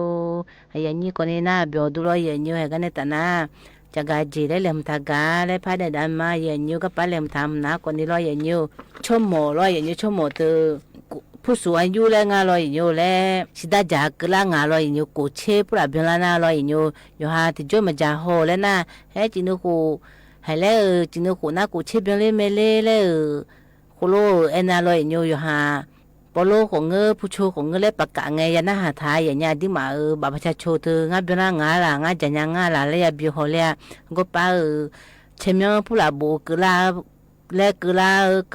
าแม่อย่างนี้อเมียอยู่มา前面不谈的了，人家来你要过度那个比较来前面去来不谈多啦，人家过路讲那个呢，ที่สบายขอสวยเนี่ยอบตขอสวยเนี่ยเลยไงอย่างเงี้ยกูรู้เลยผมทานนะคนนี้ที่มาบัตรประชาชนเลยก็ใส่ยาโทรทางไงอย่างเงี้ยทะเบียนบ้านก็ตัวยาโทรทางไงอย่างเงี้ยธนาคารคือทกศคือมาพังธนาคือว่าพังไทยไงอย่างเงี้ยว่ามาสุ่มจีลุงอ่ะเราสุ่มจีอันนี้อันนี้มาสิได้คือจะก็ละไงอันนี้มากูอยากบ่าเลยคือก็ป้าอันที่มันในเปิดดองหลานมีรอยอยู่อันนี้ก็ป้าเปิดฐานะก่อนนี่จากแล้วน่าจะโตแล้วกูดูเลยพันนะเปิดที่มาจากแล้วน่าก่อนนี่ปีใหม่เจอหน้ากูรู้โอ้อะไรอยู่ออกพารอยอยู่อันที่มากุมหน้าก่อนนี่ยาสเฮ้ยจีมากุมอะไรเฮ้ยมากุมอะไรเลยอ่ะโชว์เลยจะดูหน้าอยู่หาเจอเอกสารพวกเรามากุมมิเนี่ยโน้ตจีมาคงอาเจเลยกูรู้ยากาลอยอยู่ที่มันสุ่มจีไงอย่างนี้ว่าประชาชนในหน้าทะเบียนบ้านในหน้าสมุดบัญชีแล้วไงอย่างเงี้ยคือคนเนี่ยก็กูชิบแล้วมาสิญญาณคนนี้ชั่วโมงเดือนหน้าคนนี้อยู่หาผ่านมาบิโฮเนี่ยงานเป็นนักกลางงานหลาแล้วเนี่ยบ้าอยู่หากูรู้ปลุกคนน่าหาเรื่องแม่อย่างเงี้ยผู้ชูคนน่าหาเรื่องแม่อาหูก็กอดอยู่มาให้เป็นนักงานหาเหล่าแล้วนะคนนี้ยาบินเรื่องอะไรอยู่กูเช่นเนี่ยกูเชื่อว่าคือนะคนนี้วิยาบ่าเลยยังไงอย่างเงี้ยสิเช่นเนี่ยสิเชื่อว่านะสิยาบ่าเลยน่าเย่เช่นเนี่ยเย่เชื่อว่านะคนนี้เย่ยาบ่าเลยรออย่างอยู่น่าวิเช่นเนี่ยรัฐพลน่าติภาบ่าเลยเวลาอยู่สินะกูรู้รัฐบาลเนี่ยชั่วโมงชั่วบ่าเลยกูรู้ทำเนี่ยอายามคือละนะคนนี้ที่มาคนนี้บินเลยแม่เย่อยู่คือนะคนนี้ชั่วโมงและชั่วโมงสิดาและไม่รออย่างอยู่คือก็กงอะไรอย่างอยู่น่าจะถิ่มนะคนนี้ที่มาลูผู้หลายยาเตอลูคือผู้หลายยาเตอรออย่างอยู่พลบผู้หลามาต่อนะพลบผู้หลายยาต่ออย่างอยู่ที่ปอนาเลล่าชะลางเงรออย่างอยู่ที่มาอุบัติเหตุและไงกระชูของเงอและอาชนในชุยของเงอและฮันในลัทธิของเงอและรออย่างอยู่หุยยาอยู่ไงจ้ารออย่างอยู่ก็พลบหุ่นในชาวบ้านอย่างเงี้ยลูกก็ก่อนหน้า30 บาทและให้บาททองให้มาชาวบ้านเนี่ยละก็ชาวบ้านเนี่ยละน่าเบบผมรออย่างอยู่พลบหุ่นในชาวบ้านเนี่ยพลบสิได้ให้มาลูเลี้ยงโถหน้าบาททองและเกยอย่างเงี้ยเธอไม่ในที่เดือนหน้ามาสิญญาบุที่เดือนหน้าก่อนนี้อุบัติเหตุแล้วมาเกยโหดูรออย่างอยู่ตัวนี้อยู่หาเจอเฮ้แล้วอุบัติเหตุแล้วแล้วอยู่หายาชาวบ้านเลี้ยแล้วไงจ้ารออย่างอยู่ยาชาวบ้านเลยหน้าก่อนนี้พลบเธอต่อทำมาลาแล้วยังน่าหาง่ายอย่างเงี้ยอยู่ฮันเน่กูรู้เลยทายอ่อนนะก็ยอ่อนแล้วนะพลบคือเอกสารคือตัวที่ว่ากูรู้เลยฐานะรออย่างอยู่ยมาอันนี้ละงาสิดาวมีอะไรกุญแจเดแล้วหมอพูดอะไรอย่างอยู่กันในจุฬาแล้วกันในฐานะมาลุเลยนะบาทองบิกอีมาแล้วยมากูรู้อันนี้ละแม่อย่างเงี้ยยอ่อนแล้วอย่างอยู่เธอไม่ได้คือน้าอุบัติเหตุก็กองอย่างอยู่พลบผู้หลับวิญญาณเนี่ยรอก็ในสิดามาลุเลยนะบาทองและกุญแจง่าแล้วเสือก็ตัวกูบูทำเนี่ยกูรู้จักกันในละไม่อย่างอยู่เห็นยุจิก่อนนี้ให้แล้วจนน้องเมียโอเจอาศัยผู้หลักจางทากาลอยอย่างอยู่อุจจาระผู้หลักจางทากาและพอนได้ในไม้อย่างอยู่คือเดี๋ยวอุจจาระก็โกจันเนี่ยยี่ชุมยอนะพามุถือเล็กกว่าเด้หลายชุมยอนะผูดอ่ะอุจจาระที่ก็มาเย่มีก็มาเย่นะช่วยจีมปูโยชิปูได้โยเดชูอีมีเดชูอีเนี่ยหัวใจจะกลางอ่ะ我在家隔了那，鸡毛不会了瞧，附近那要为啥山哎，我家那不，为啥山那就都搞出来了，有的一接就东西那，哦嘞， ngã mà về không lo cái chi phụ để mà là cái chi của nhưng mà tao mà về này tao mà về họ nghe thì nó cái về mà ngã hoa chỉ phiêu phi họ phiêu phi phi vậy à gì mà à chi của nó vừa không của nó mà phải chỉ là một lên mẹ cái ý gì cũng xin mấy đi đấy của em à nhìn nhiều này ngay rồi dạng rồi thà mà phụ rồi học phụ rồi nó vừa cái nô gì cho thôi chứ用来有看他就乌拉的嘞，他就比如一米几啊嘞，我呢，我家啦有个朋友看人呢，也罗把刀，也罗来去做他呢，cho用啊去，去做用的也罗去，去做那苦卡讲啊，也来帮那个考个，他就这样啊嘞。结果这要那个我家他这乌用的，呀，是有哈呀有哈，是有哈呀有哈，有这乌用啊，那这乌啊，那么呀都去了比去去的比去的也容易，都去去那个你也比累嘞，还有第二几步哎容易，那突那个，哎。哎呦，我不有发现看的嘛，那我呢，或者我的的清汤鱼的当，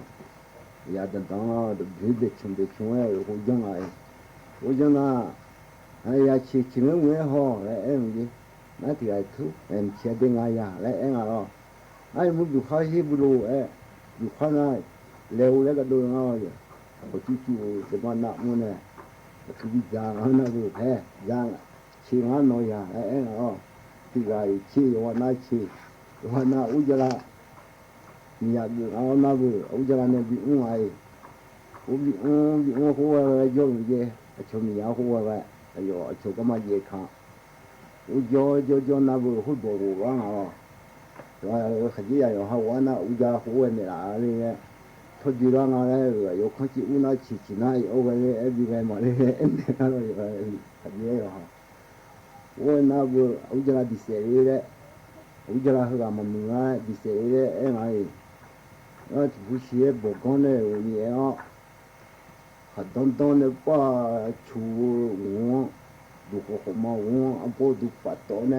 我家那土布的，把刀那或者家里那会，说过一把刀那，说家的那因啊，嘛我没去没听那了不。chú sư thọ này thì là gì mà một cái chạy bù bùi na ông cha là chúng ta cứ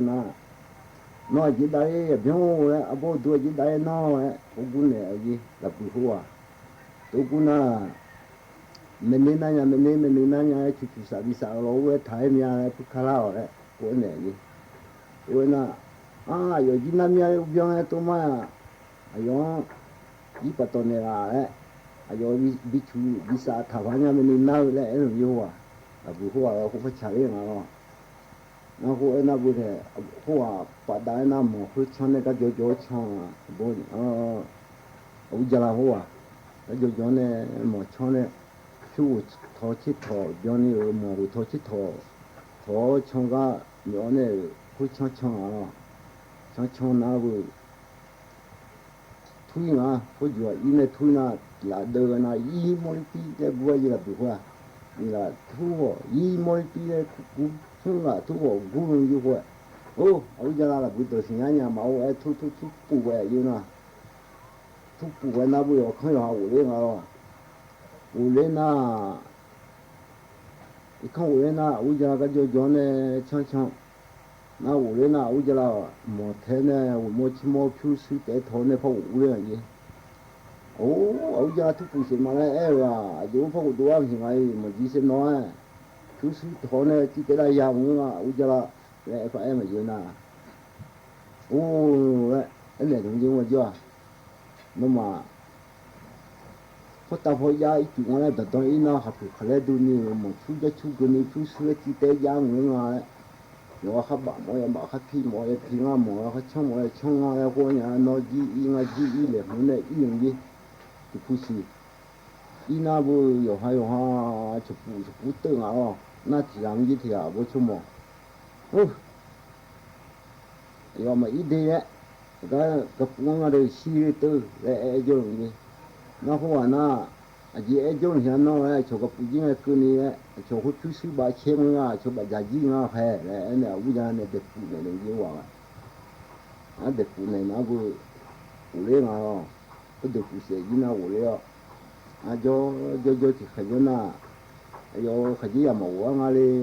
em này gì bây giờ mình nhà hút mình nhà nga vậy giờ chú bên này cái mà chúng chỉ thấy rồi đấy chỉ một phụ này chỉ thấy na giờ làm giờ đấy ho đấy em được ba na ho đấy na bự nhưng mà có phụ thì gì giờ chỉ phụ cái mà chỉ thấy anh ấy rồi cũng cái chỗ này anh ấy mình cho nó cũng phụ cái phụคนนั้นnày bố chú được rồi cái đâuคนnày chú đấy yêu cái bộ à chỉ là phụ la chứ khai cái này giờ gì à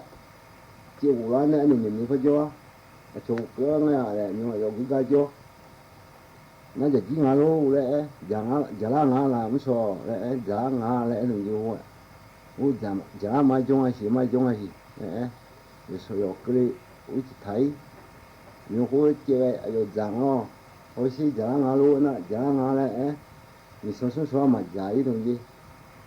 ô mà giá mà một hai trong ai khai gì ngã đấy phụ này áo giờ là này cái gì nhà bây giờ là gì nào đấy nhà chỉ là em vừa bây giờ là nó không quan này là dạng gì bây giờ là quan này là dạng này bây giờ là nhà gì nào hết được bây giờ là nhà gì này này giấy sản phẩm cho cái gì mình nhớ gì nó ta phải gì ba giống này đấy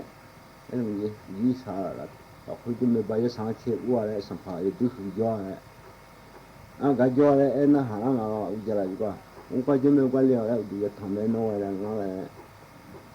lên nào gì sao khoe lên anh nhà lại thằng rồi là cho thu này lại phải lên nào gì sao lên nó lên đồ na sản phẩm cái cho lại nó hàng gì sản phẩm sản phẩm giống ai cái sản phẩm nó là nó được thằng ấy đi xả hơn ấy rồi tôi cái na ngứa hả ngứa ông cha này đi rồi chẳng mà gì đấy anh thì phải na cho thì phải nó gì người lớn này gì đây ông cha là đấy gì nhìn này xây vậy gì mà nhiều nhá đi ngắm mà để ra đi ngay gì nhiều na nó bữa đàn này hồi xưa ngắm mà uống nhiều đấy bữa đàn này hồi xưa đấy rồi gì na na bố đại này hỏi mà rồi bố tụi đi đại này hỏi khai na thì làm mọi người ấy bây giờ là chuyện này là đấy em như nào ấy thì mình nhớ muốn lâu thôi thì mình đã bảo nó thì làm mọi người ngã tôi cái này thì mình nhớ đấy hay tôi biết ủa này cô mình đã ngã na thứ mọi người ở chỗ sản phẩm juga ý sản phẩm nhà juga ý này tham nhớ mà gì hoa sản phẩm đấy hôm mình lấy nhà sản phẩm đấy hồi bây giờ là đấy ôi na em nhà chúng ta lấy nhà sẽ giải liệu đấy mà bự nó sản phẩm nhà chúng ta lấy cái na sử dụng này gì sản phẩm nhau đấy nó sử dụng này là na ôi na sử dụng mà bị ấy mà dùng sử dụng ấy đấy nó mà ấy họ làm gì sản phẩm ấy là nó hại mà tiền mà nó hại tiền đấy sản phẩm ấy hôm bây giờ là nó lấy cái đồ này làm gì nó bây giờ đấy nó sản phẩm rồi bây giờ đấy phải na hey bây giờ gì đấy bây giờ bây giờ em muốn nhà hey đấy phải em nào không phải chỉ uống nào vui bây giờ bây giờ em đấy em này sinh hoạt thì thông sát đồ này chế biến ai na bây giờ hoa chế biến na là uống nào vui sản phẩm em này nào em nhà sinh hoạt bảo uống này bị uống mà này gì cái này gì này để nó hòa lên mà ấy suy nghĩ ấy mà phăng nước lên đấy họ bị giàu đấy ấy lên mà bự đấy ấy mà ấy có gì à bự ấy nhà đấy bằng cái sản phẩm nhà suy nghĩ đấy ngay sát đó này bị tiêu hủy máy đấy mà hơn nào bự ấy phát tiêu nào bự cho sản phẩm cái đó là gì đấy phụ thuộc đấy uống nhiều nữa mua nhà hơn nó đi tạm qua đi cái vô hay là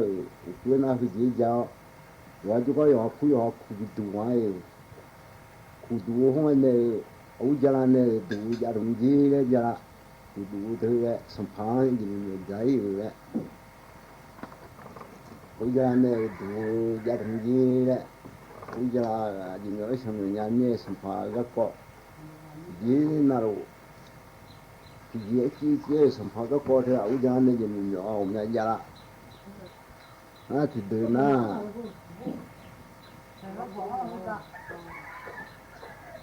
พวกสัมผัสเลยไหนมาจีอุจจาระเลยยิ่งใหญ่เนี่ยที่เลยน้องยิ่งใหญ่สมัยนี้จีเลยนี่น้ายิ่งใหญ่สมัยนี้แล้วมันอย่างเลยน้าหัวอีเนี่ยมันได้เชื่อมจากอุดรเลยบ่ซื้ออยู่เนี่ยบ่จอดมันเนี่ยอุจจาระอยู่เนี่ยบ่จอดนะบ่ซื้ออยู่เนี่ยบ่จอดนะอามาya ayo generation kura ya le no ga bo jo thodi le ru generation kura ya le o e kha chi u ne yo ya yu kha byo amyo ko bo jo ma no bo yi yu kha tha generation kura e jo ma u ngai le fa ne ma ju ho wa ma oya e generation mo no de ma e ma ne yo le yu ko ni bo jo nga no de nga bu de mi ai le u ja ne hu bi e ne ya nga le jin yo le tu yo nga i le hu e ni wa ji ni u ja na ko hôm nay giá hôm nay thì ra thì đồ huế cái chi cho tổ nga à sáng sáng bù lại rồi mỗi phụ nữ bù lại rồi tôi đó chuyện này rồi thì cái giá hôm nay ni lên mà dành như vậy cái đồ huế giá hôm nay làm sao bây giờ na nuôi cho rồi giờ nhiều cái bài giảng thảo còn đi lẽ họ đồ hôm nay bà nhiều nó nhà từ đó mà na hà hồ còn đi cho đủ rồi nhiều hệ cô lô giảng thảo phần này na cho cả mà còn đi là chết rồi nhiều cô lô ấy phụ đồ phần này là lấy mẹ phần này mà nhiều còn đi na biểu đủ rồi nhiều cái này tận ai như chỉ còn đi làm gì cứ làm mì rồi nhiều chỉ na còn đi lấy để hàng phụ là gửi đồ cha phần này mà nhiều cái phụ này chẳng thảo nhà lấy bina ma ya nhiều nga còn ni cái ta na yam ko ji me nga còn ni cái ta na go ma ya nhiều yo pho na glang ma ya nhiều go la ne che la ke ni ti ko lo jo da ne la lo ya nhiều nga còn ni nyu chi na cái ta na go ma ya nhiều du tha ma glang ma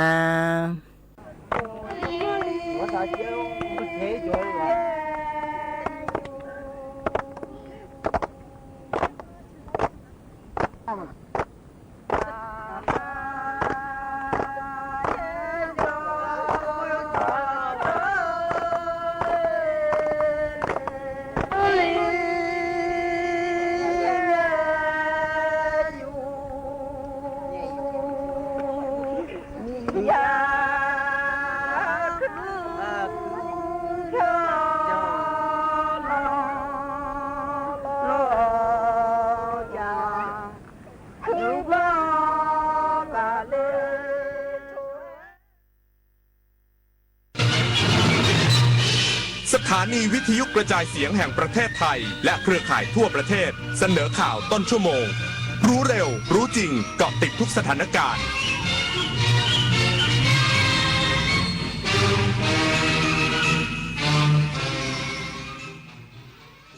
รับฟังข่าวต้นชั่วโมง 22 นาฬิกากับพิญโยรุ่งสมัย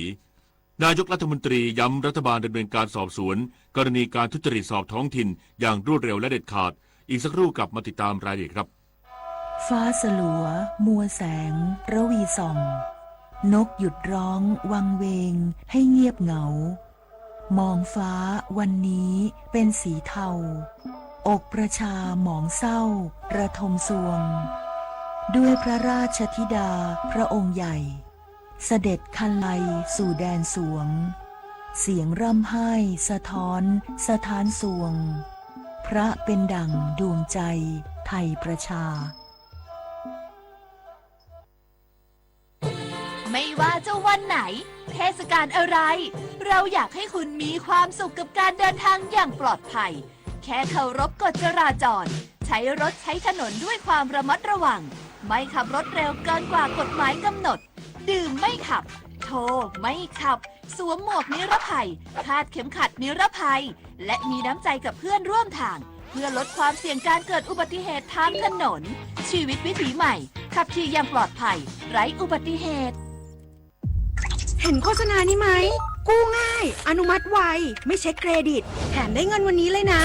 หยุดเลยนั่นมันสูตรโกงชัดๆกู้ง่ายอนุมัติไวไม่เช็คเครดิตเท่ากับโดนโกง 100%แต่เขาบอกโอนค่าธรรมเนียมก่อนแล้วได้เงินเลยนะ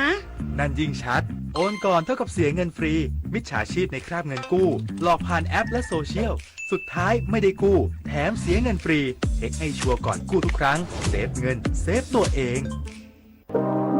ร่วมเป็นเจ้าภาพงานระดับโลกจัดขึ้นในประเทศไทยการประชุมสภาผู้ว่าการกองทุนการเงินระหว่างประเทศและกลุ่มธนาคารโลก 12-18 ตุลาคมณศูนย์การประชุมแห่งชาติสิริกิติ์ด้วยแนวคิดโลกทัศน์ใหม่ของไทยเพิ่มศักยภาพคนสร้างภูมิคุ้มกันในโลกที่ท้าทายมาร่วมเป็นส่วนหนึ่งของการประชุมครั้งประวัติศาสตร์เพื่อปรับตัวสู่อนาคตร่วมกันอย่างมั่นคงนายกรัฐมนตรีย้ำรัฐบาลดำเนินการสอบสวนกรณีการทุจริตสอบท้องถิ่นอย่างรวดเร็วและเด็ดขาดยืนยันดำเนินคดีผู้เกี่ยวข้องทุกระดับตามพยานหลักฐานนายอนุทินชาญวีรกูลนายกรัฐมนตรีและรัฐมนตรีว่าการกระทรวงมหาดไทยกล่าวถึงความคืบหน้าการตรวจสอบกรณีทุจริตการสอบท้องถิ่นว่ารัฐบาลได้ดำเนินการอย่างรวดเร็วและเด็ดขาดผู้ที่มีส่วนเกี่ยวข้องหรือผู้ต้องสงสัยได้ถูกดำเนินคดีและให้ออกจากบทบาทที่อาจก่อให้เกิดผลประโยชน์ทับซ้อนแล้วการดำเนินคดีมีทั้งเจ้าหน้าที่ตำรวจและคณะกรรมการป้องกันและปราบปรามการทุจริตแห่งชาติหรือปปช.โดยเฉพาะปปช.ซึ่งเป็นองค์กรอิสระที่รัฐบาลไม่สามารถแทรกแซงหรือชี้นำการทำงานได้จึงขอให้ประชาชนมั่นใจว่าการตรวจสอบจะดำเนินไปอย่างเต็มที่และหากพยานหลักฐานเชื่อมโยงไปถึงบุคคลใดจะดำเนินการตามกฎหมายจนถึงที่สุดสำหรับกรณีที่ฝ่ายค้านพยายามเชื่อมโยงเรื่องดังกล่าวมายังนายกรัฐมนตรีนั้นกล่าวว่าในปี 2566 ตนเองเป็นผู้สั่งยกเลิกการสอบและให้ดำเนินการด้วยความโปร่งใสพร้อมยอมรับว่าฝ่ายค้านมีหน้าที่ตรวจสอบรัฐบาลหากมีข้อมูลที่เกี่ยวข้องกับการกระทำผิดสามารถแจ้งหน่วยงานที่เกี่ยวข้องให้ตรวจสอบได้รัฐบาลพร้อมรับข้อมูลใหม่ที่มีข้อเท็จจริงและพยานหลักฐานโดยขอให้ทุกฝ่ายหลีกเลี่ยงการกล่าวหาลอยๆหรือใช้ความรู้สึกเป็นเกณฑ์ในการชี้นำหรือตัดสินชวิสาปทุมมารายงานกรมการปกครองส่วนที่กำลังตรวจค้นร้านค้าปืนในพื้นที่อำเภอเมืองพิษณุโลกหลังตรวจพบความผิดปกติการออกใบอนุญาตให้ซื้ออาวุธปืนโดยมีการสวมสิทธิ์สั่งซื้อปืนจำนวน 2,255 ฉบับนายนฤชาโคสาศรีวิไลอธิบดีกรมการปกครองเปิดเผยว่าชุดปฏิบัติการพิเศษกรมการปกครองล้างปืนเถื่อนเมืองสองแควได้สนธิกำลังเข้าตรวจค้นร้านจำหน่ายอาวุธปืนและบ้านพักผู้ต้องสงสัยทำหน้าที่นายหน้ารวม3แห่งในพื้นที่อำเภอเมืองพิษณุโลกจังหวัดพิษณุโลกตามหมายค้นของศาลจังหวัดพิษณุโลกสืบเนื่องจากตรวจพบความผิดปกติในระบบการออกใบอนุญาตให้ซื้ออาวุธปืนหรือเครื่องกระสุนปืนส่วนบุคคลหรือแบบป.3 ในช่วงปี 2563 ถึง 2569 จำนวน 2,255 ฉบับที่มีการอนุมัติแล้วแต่กลับไม่มีการออกใบอนุญาตให้มีและใช้อาวุธปืนหรือแบบป.4 ซึ่งเข้าข่ายการปลอมแปลงเอกสารราชการและลายมือชื่อเจ้าพนักงานจากการสืบสวนพบพฤติการทำงานเป็นขบวนการอาชญากรรมโดยร้านค้าปืนร่วมมือกับเจ้าหน้าที่รัฐใช้อำนาจหน้าที่โดยมิชอบและให้นายหน้าจัดหาบุคคลมาสวมสิทธิ์เพื่อนำอาวุธปืนสวัสดิการออกนอกระบบไปจำหน่ายให้แก่ชนกลุ่มน้อยบริเวณชายแดนภาคเหนือ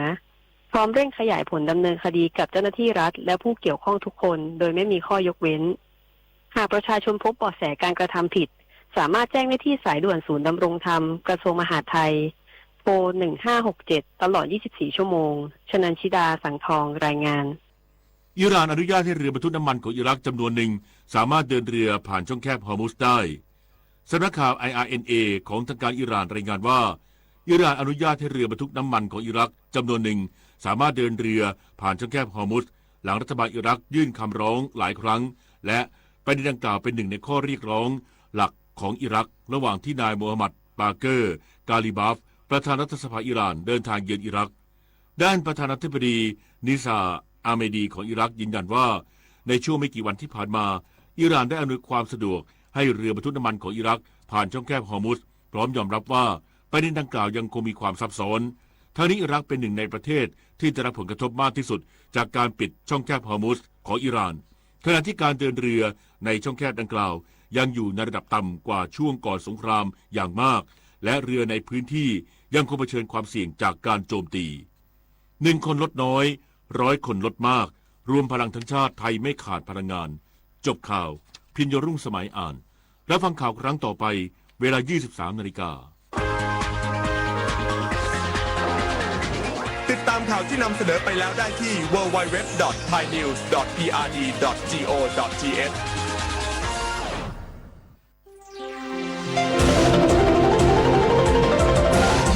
วิทยุแห่งประเทศไทยให้ความรู้คู่ความสุข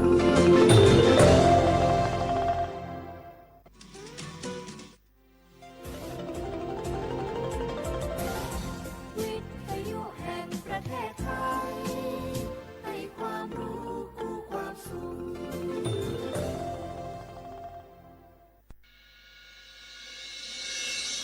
สถานีวิทยุกระจายเสียงแห่งประเทศไทยจังหวัดเชียงใหม่ AM 1476 กิโลเฮิรตซ์สถานีวิทยุภาคภาษาชาติพันธุ์แห่งเดียวในประเทศไทยที่มีความทันสมัยเชื่อถือได้สร้างอัตลักษณ์กลุ่มชาติพันธุ์สู่สากล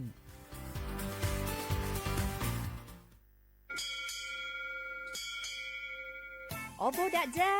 โอมิชเปอร์ เหมือซุงคา กว่า ย้อซง อุดูธรรมา สถานีวิทยุภาษาชาติพันธุ์แห่งเดียวในประเทศไทย ทันสมัยเชื่อถือได้ แล้วพบกันที่ สวทเชียงใหม่ AM 1476 กิโลเฮิรตซ์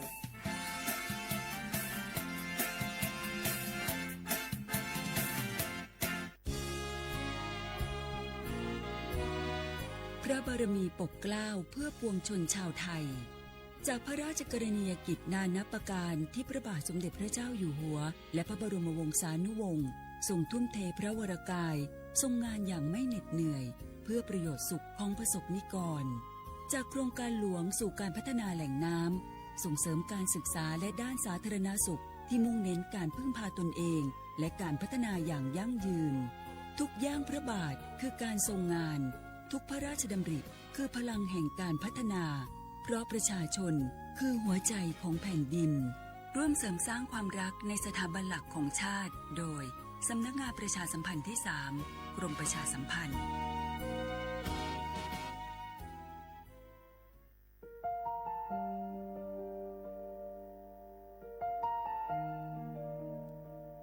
ขอน้อมเกล้าถวายอาลัย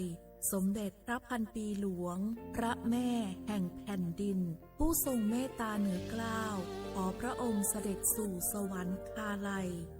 ข้าพระพุทธเจ้าข้าราชการและเจ้าหน้าที่สถานีวิทยุกระจายเสียงแห่งประเทศไทยจังหวัดเชียงใหม่กรมประชาสัมพันธ์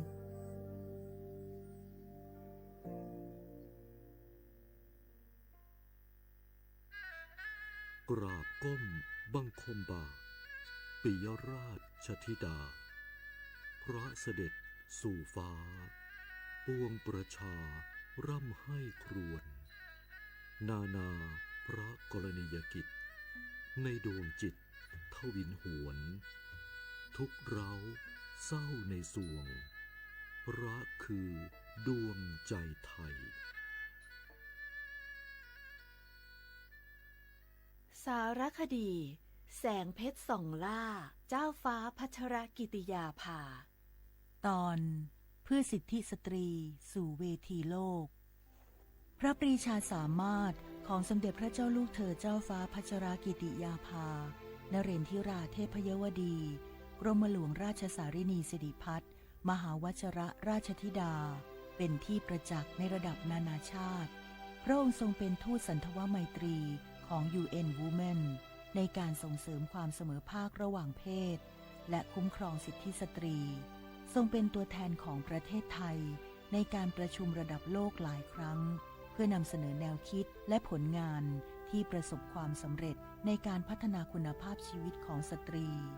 พระองค์ทรงผลักดันให้เกิดการปรับปรุงกฎหมายและนโยบายที่ส่งเสริมให้ผู้หญิงทั่วโลก มีโอกาสในการพัฒนาตนเองอย่างเท่าเทียม ทรงเน้นย้ำถึงความสำคัญของการศึกษา การเข้าถึงอาชีพและการได้รับความคุ้มครองทางกฎหมาย โดยทรงนำเสนอโมเดลของโครงการกำลังใจในประเทศไทยเป็นตัวอย่างของความสำเร็จในการฟื้นฟูผู้ต้องขังหญิง การทรงงานของพระองค์เป็นที่ยอมรับและชื่นชมจากนานาประเทศ สร้างชื่อเสียงและเกียรติภูมิให้แก่ประเทศไทย ทรงเป็นแบบอย่างให้กับผู้นำสตรีทั่วโลกในการใช้พลังแห่งความเมตตาและปัญญาในการสร้างสรรค์สังคมที่ดีงามและเป็นธรรม สมเด็จพระเจ้าลูกเธอเจ้าฟ้าพัชรกิติยาภานเรนทิราเทพยวดีกรมหลวงราชสารินีสิริพัฒน์มหาวชรราชธิดาทรงเป็นทูตแห่งความเสมอภาคและสิทธิสตรี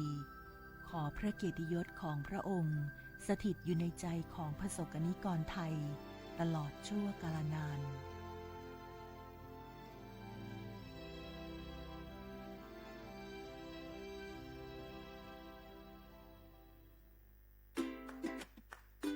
เท่าเทียมยุติธรรมเสมอภาคว่างหัวชื่นลัวโยชายโยโตมือลองเพ่งเป็น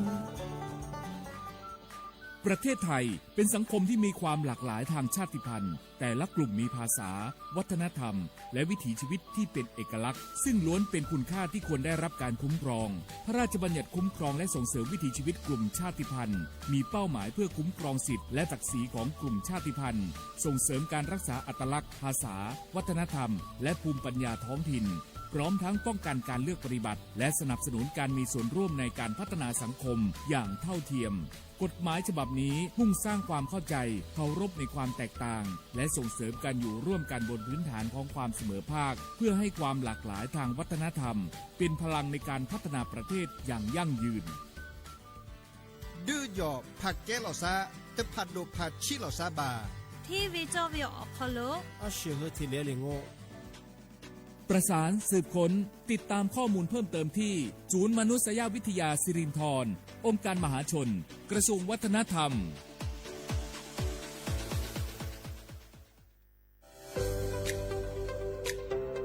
พระราชบัญญัติคุ้มครองและส่งเสริมวิถีชีวิตกลุ่มชาติพันธุ์เป็นกฎหมายที่จัดทำขึ้นเพื่อสร้างหลักประกันให้กลุ่มชาติพันธุ์ในประเทศไทยได้รับการคุ้มครองสิทธิเสรีภาพและศักดิ์ศรีความเป็นมนุษย์อย่างเท่าเทียมกับประชาชนทุกคน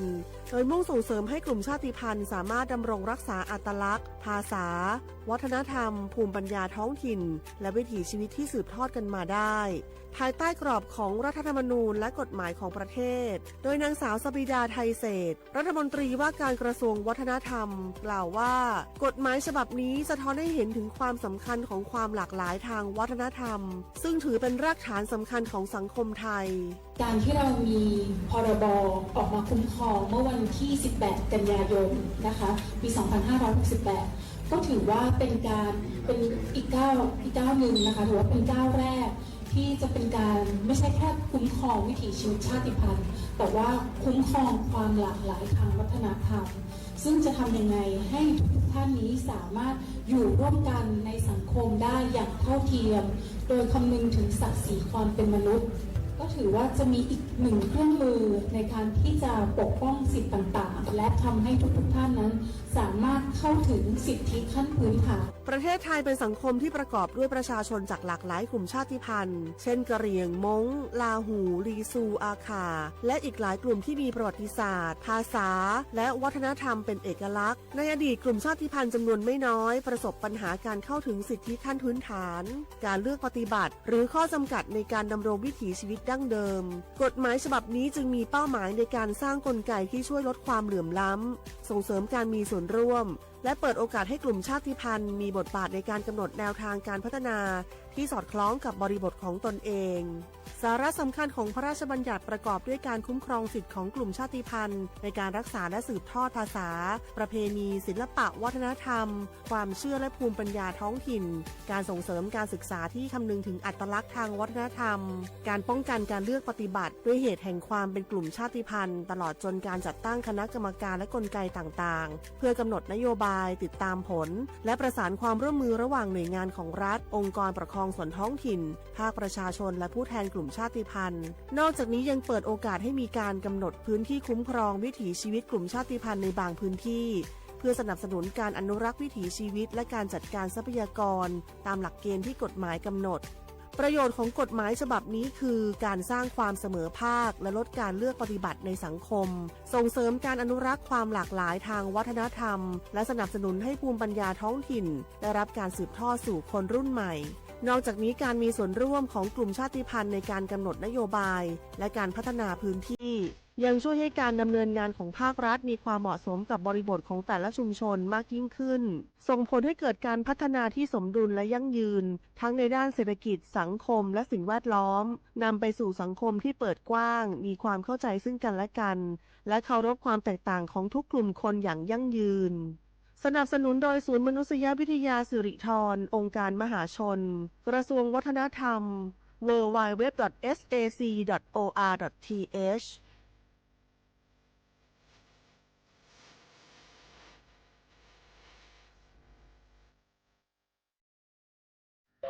เมื่อโชคชะตากำหนดให้หญิงผู้บริสุทธิ์กำเนิดขึ้นจากปฐมบทแห่งความรักอันยิ่งใหญ่การพลัดพรากการต่อสู้และบทพิสูจน์ความจริงร่วมสัมผัสเรื่องราวแห่งความรักความเสียสละและการแสดงอันวิจิตรงดงามของมหากาพย์รามเกียรติ์ในการแสดงโขนมูลนิธิส่งเสริมศิลปาชีพตอนสีดาในวันที่ 5 พฤศจิกายนถึง 10 ธันวาคมนี้ณศูนย์วัฒนธรรมแห่งประเทศไทยเปิดจองบัตรแล้ววันนี้ที่ไทยทิกเก็ตเมเจอร์ร่วมเป็นเจ้าภาพงานระดับโลกจัดขึ้นในประเทศไทยการประชุมสภาผู้ว่าการกองทุนการเงินระหว่างประเทศและกลุ่มธนาคารโลก 12-18 ตุลาคมณศูนย์การประชุมแห่งชาติสิริกิติ์ด้วยแนวคิดโลกทัศน์ใหม่ของไทยเพิ่มศักยภาพคนสร้างภูมิคุ้มกันในโลกที่ท้าทายมาร่วมเป็นส่วนหนึ่งของการประชุมครั้งประวัติศาสตร์เพื่อปรับตัวสู่อนาคตร่วมกันอย่างมั่นคง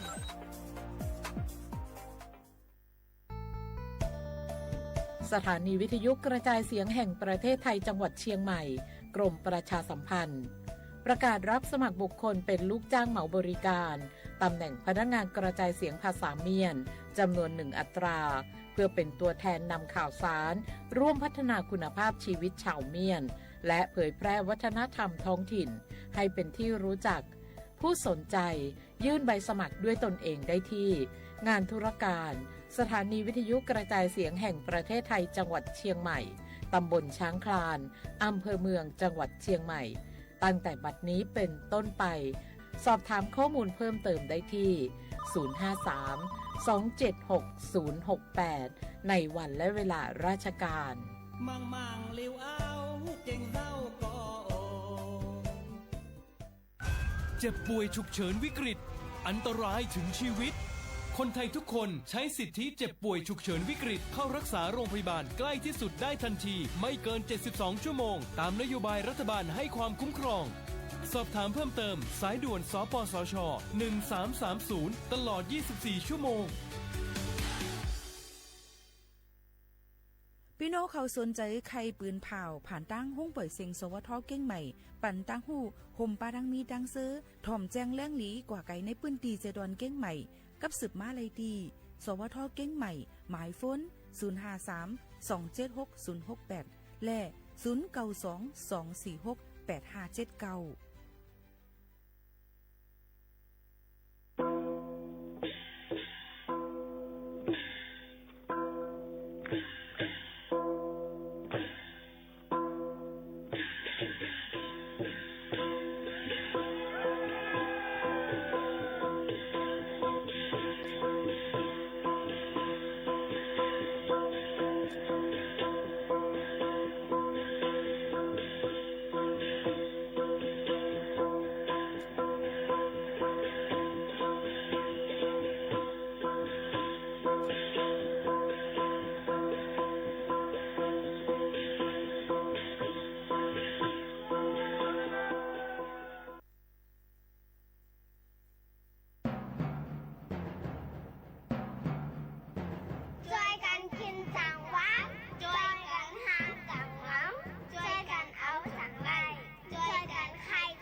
ตัวนี้ผมใจถุงผ้าแทนการใจถุงหิ้วเวลาซื้อของครับลดฮับลดให้ลดใจถุงพลาสติกกันครับแต่แล้วพลาสติกหุ้มฝาขวดนี้บะมีก็ได้เจ้าลดขยะดีก่อนจะขว้างขยะต้องคัดแยกก่อนสอนลูกสอนหลานตัวครับบ่เผาป่าช่วงหลังเก็บเกี่ยวก็ช่วยลดหมอกควันได้นะครับ ถ้าผู้คนหูปัญหาและมาร่วมมือร่วมใจกัน ปัญหาขยะก็จะลดลงสิ่งแวดล้อมก็จะดีขึ้นโครงการประชาสัมพันธ์การบริหารจัดการขยะและสิ่งแวดล้อมประจำปีงบประมาณ 2562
เหมือซุงค่ะเหมือซุงพี่น้องผู้ถ่อมเฮาค่ะทั้งหมดทั้งสิ้นกูก็กูก้นค่ะ มาคบมาทบกันดังห้องปล่อยเสียงสวทวิ่งเก้งใหม่ AM 1476กิโลเฮิรตซ์ดอนการภาษาความใต้ดังห้องปล่อยเสียงสวทวิ่งเก้งใหม่สถานีวิทยุกระจายเสียงแห่งประเทศไทยจังหวัดเชียงใหม่ AM 1476กิโลเฮิรตซ์อยู่จอมขาวยิ่งโมขาวนวลค่ะสุภาวันเชื้อสารวินหกทบจอมปอเมปีน้องๆเขาอยู่กูวันข่าวยาม 10-11 โมงจอมหนังข่าวยามดังเมืองจึงไทยค่ะอ้อสั่งว่าใครอุบโอตรงตักกับสืบกันเข้ามาเลยที่0532760070 ผมจมพับตอนกูก็กูก้นทั้งหมดทั้งเสียงอยู่ค่ะครบทบจอมปอเมปีน้องๆเขาเสและในตอนการภาษาความใต้เสอำกาเป็นเพ่งความปานเก่านั่นเดคัดเจอมาต่อแต่แค่นี้ฝากตอนจนถึงปอเมปีน้องเขาตีเป็นลองสั่งอันว่านั่นแค้นเถาะมุงมองเปิดปันแห้งเหยียนำเสกัมแทงลองนึงค่ะสั่งว่าพี่น้องเขาหับถอมตั้งออมร่วมอำไลในก็หับถอมไล่ตั้ง Facebook Live เฮาค่ะในค่ะที่สวทเก้งใหม่ AM 1476กิโลเฮิรตซ์อำนั้นก็ตั้ง Facebook ยิ่งโมข่าวนู้นก็ไล่แตงโม MKN ปันตั้งหันถึงกับสืบกันเขามาดีเฮงเล็กเฮาค่ะสวทเก้งใหม่อำนั้นเรดิโอไทยแลนด์เก้งใหม่49เส้นตั้งประชาสัมพันธ์จังการเว้งเก้งใหม่50100ในค่ะอ้อยังพงจะเหลียวอ่อนกันลือฮือหรือเจอถอมด้วยเพียงความอันทางเฮียนฝากตอนจนถึงปอแม่ปีน้องๆเขาก่อนค่ะกำในน้องที่พลอยลองจิ้วที่ลิลีมักเดียวแล้วพวกกูเลือกเกี่ยวกึ่งอ่างหนึ่งจึงให้มันเจ้านี่ปีพวกออกเป็นหาคู่อันนี้ตอนนี้กูจำยันใส่ปีหลอกมางานนี้จึงให้ปองทีลิฟิวทูสายปีทอมควันวัดดีงานเปียงวันใจกันเมืองใหญ่สอนี่ด้วยลูกเปลี่ยนสีก็เลยเปลี่ยนไผ่ละลาวที่3ก้าวน้องวันปีจันนี่ปองหัวสักกาสูยำตัวเหลียวนี่ซอยหางหลีหางเราปีเจ้าชั้นตัว3จะไล่ผ่ามือปีเปลี่ยนหน้ามาลูก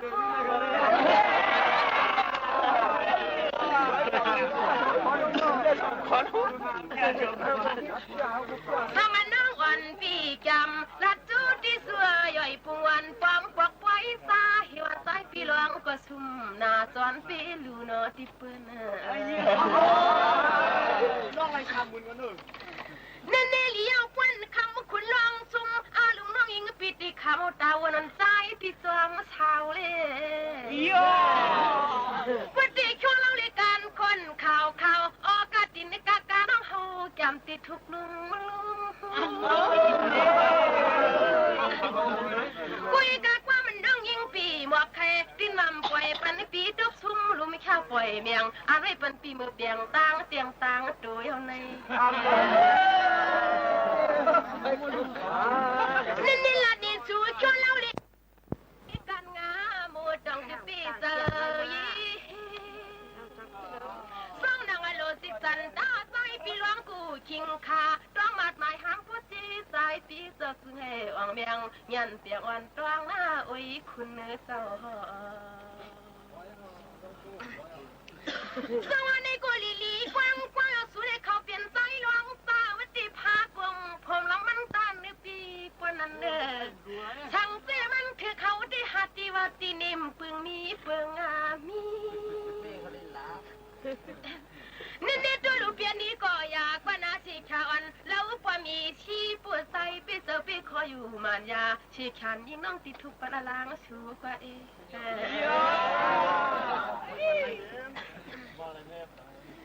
สังกุยกับความหวานลัดกว่าว่าจูกุยว่างี้มันยิ่งคูเลยก็ปวกอีกใจใครอยู่หน้าต่างหวังเชื่อว่ากันว่าเขาสู้คิงไม่เล่า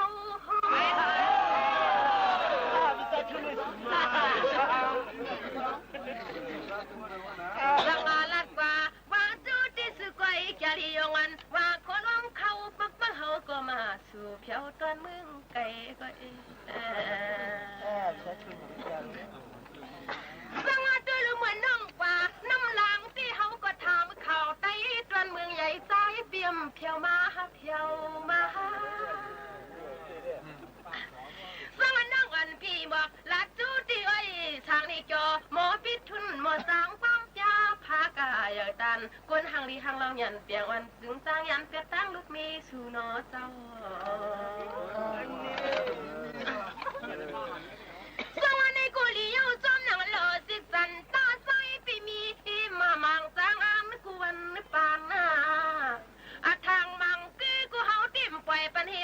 านเอากำเตอกำคอนชูปีเมือง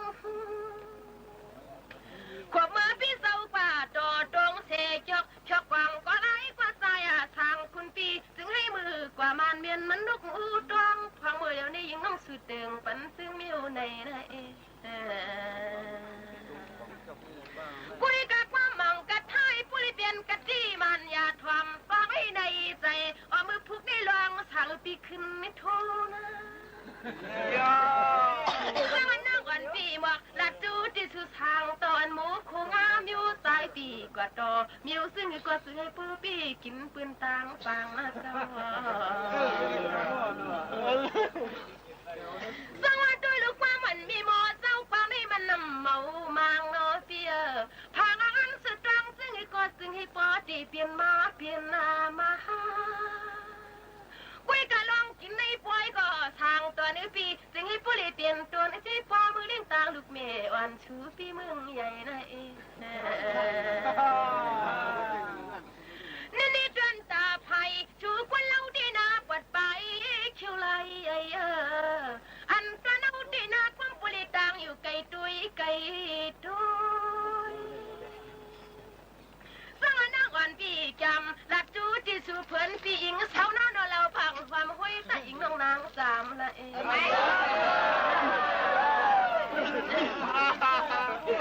สังความมันจันต่อยอดจูไว้ช่วยหนูอันนี้ปักเปเราเท้าปีไปเลยมีอยู่คำวันตอนขึ้นได้ทำกว่าให้พูดจีถึงให้เท้าน้องอิงปีเขาเลยมือเลยลิ้นตอนมึงใหญ่เลยนะกุยกะคำวันตอนขึ้นเนี่ยกุยย้อนอับนั่งติ้งมัวเนี่ยจู้ตั้งใจลูพี่นั่งมันพี่เจ้าคือย้อนอับที่กันทางนางน้ำติ้งใส่จู้ลักลำจำกำชูตุยนี่จวนเล่นจริงรางวันปีไปเปลี่ยนยันปอกขึ้นห้อยสองตีเลยเฮ็ดจูลมจูลำกันเฮนะ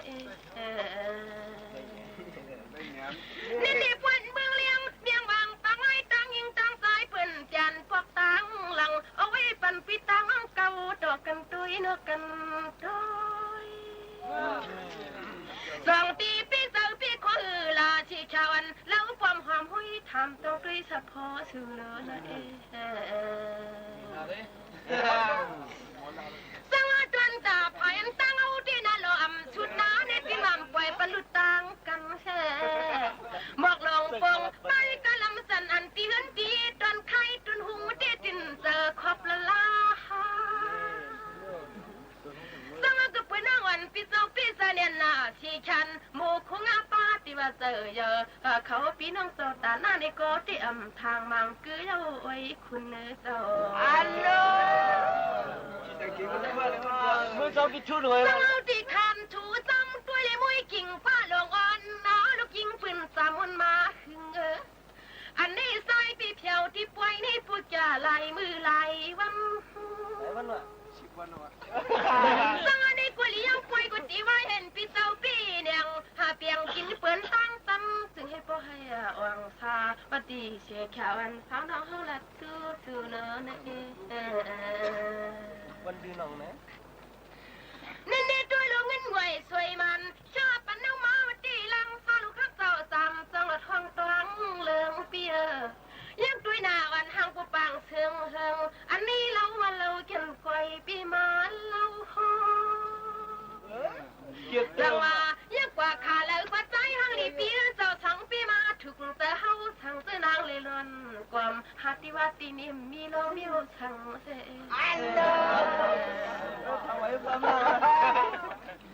สังหลัดกว่าตันแล้วก็ไล่กว่าในมือวันเปี้ยวปาควันไส้นางน้ำทางติลินวนมวนสังอาควันขวาในใจเอ็มทางติลิตำใส่ปนาอกเฮา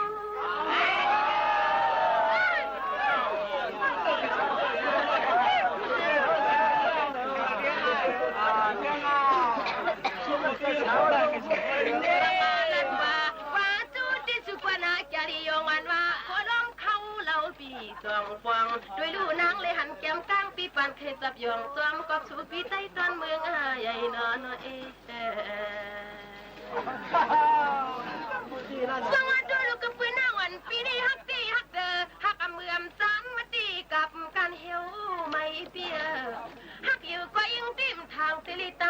เฮ็ดลูกเมสาย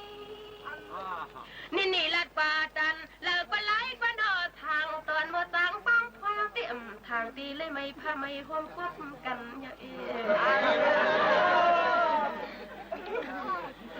นี่ตัวลูกก็ปืนว่างทางเปียวปังปุเลยมืออยู่ไกลมุงตัวหลีลงวันขอกันตามจันหันยิกยับยิกก็ไม่คุยคำปีเปียงเขาปากลาลินลาลิลบ้านน้องตีก็ปืนหักดีหักเด้อขอความน้องยิงปีก็ดอดทอใครอึ้มเจอน้องนี่ก็จอยหอยนาชีแขนปีกุนหางหลีหางเล่าจึงสุนี่มันถูกตานามาเจอเด้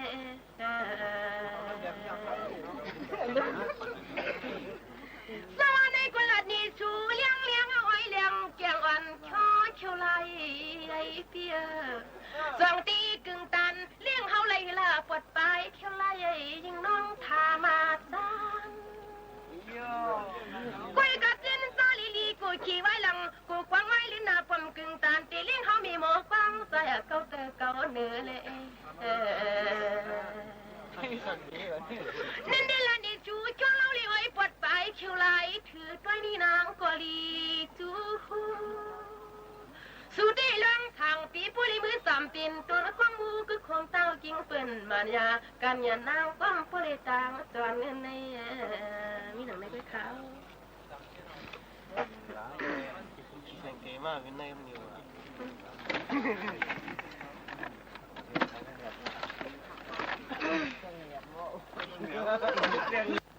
ตัวเลี้ยวนี่ตัวลูกตาใครนอนนึกคนไหนเด็ดดินน้ำเปิงนี้เปิงอามี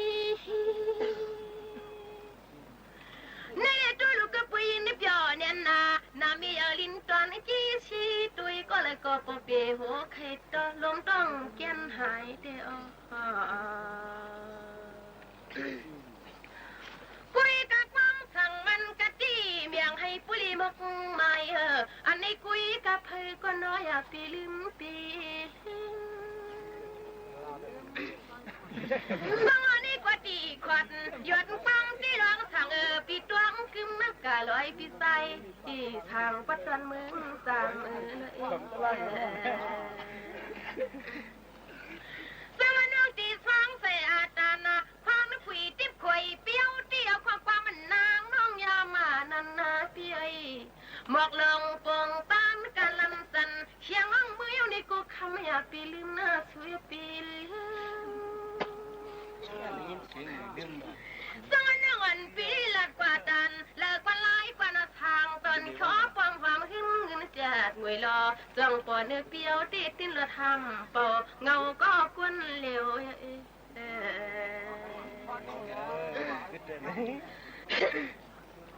สังว่าด้วยลูกขึ้นนี่ละดีกันตั้งขึ้นเงาลึกขึ้นเขียวน้ำเมื่อเร็วกูเมืองก็ตำแล้ว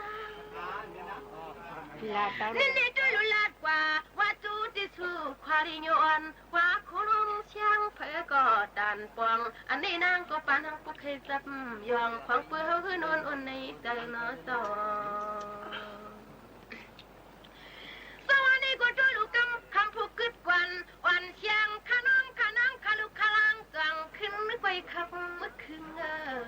อันนี้ด้วยขาลุยนางขานาซื้อหน้าปานาอินเขาไปเฮานางสวัสดีกว่านำตันตีนางว่าโอ้ยปลาลอยปลาตั้งสตางเชียงตาใครรับนอนเขาเจ้ามีนำเดียวสวัสดีกูจอมเลอทีที่ทุนหลูเปียวก็ปมหันช่างเอาตาให้นอนก็นำยาสังว่ายินเจอยินคอลินออกลอยเจ้าไว้ใจยินจูจ่อเท้ามีนั่งเมืองไก่เลย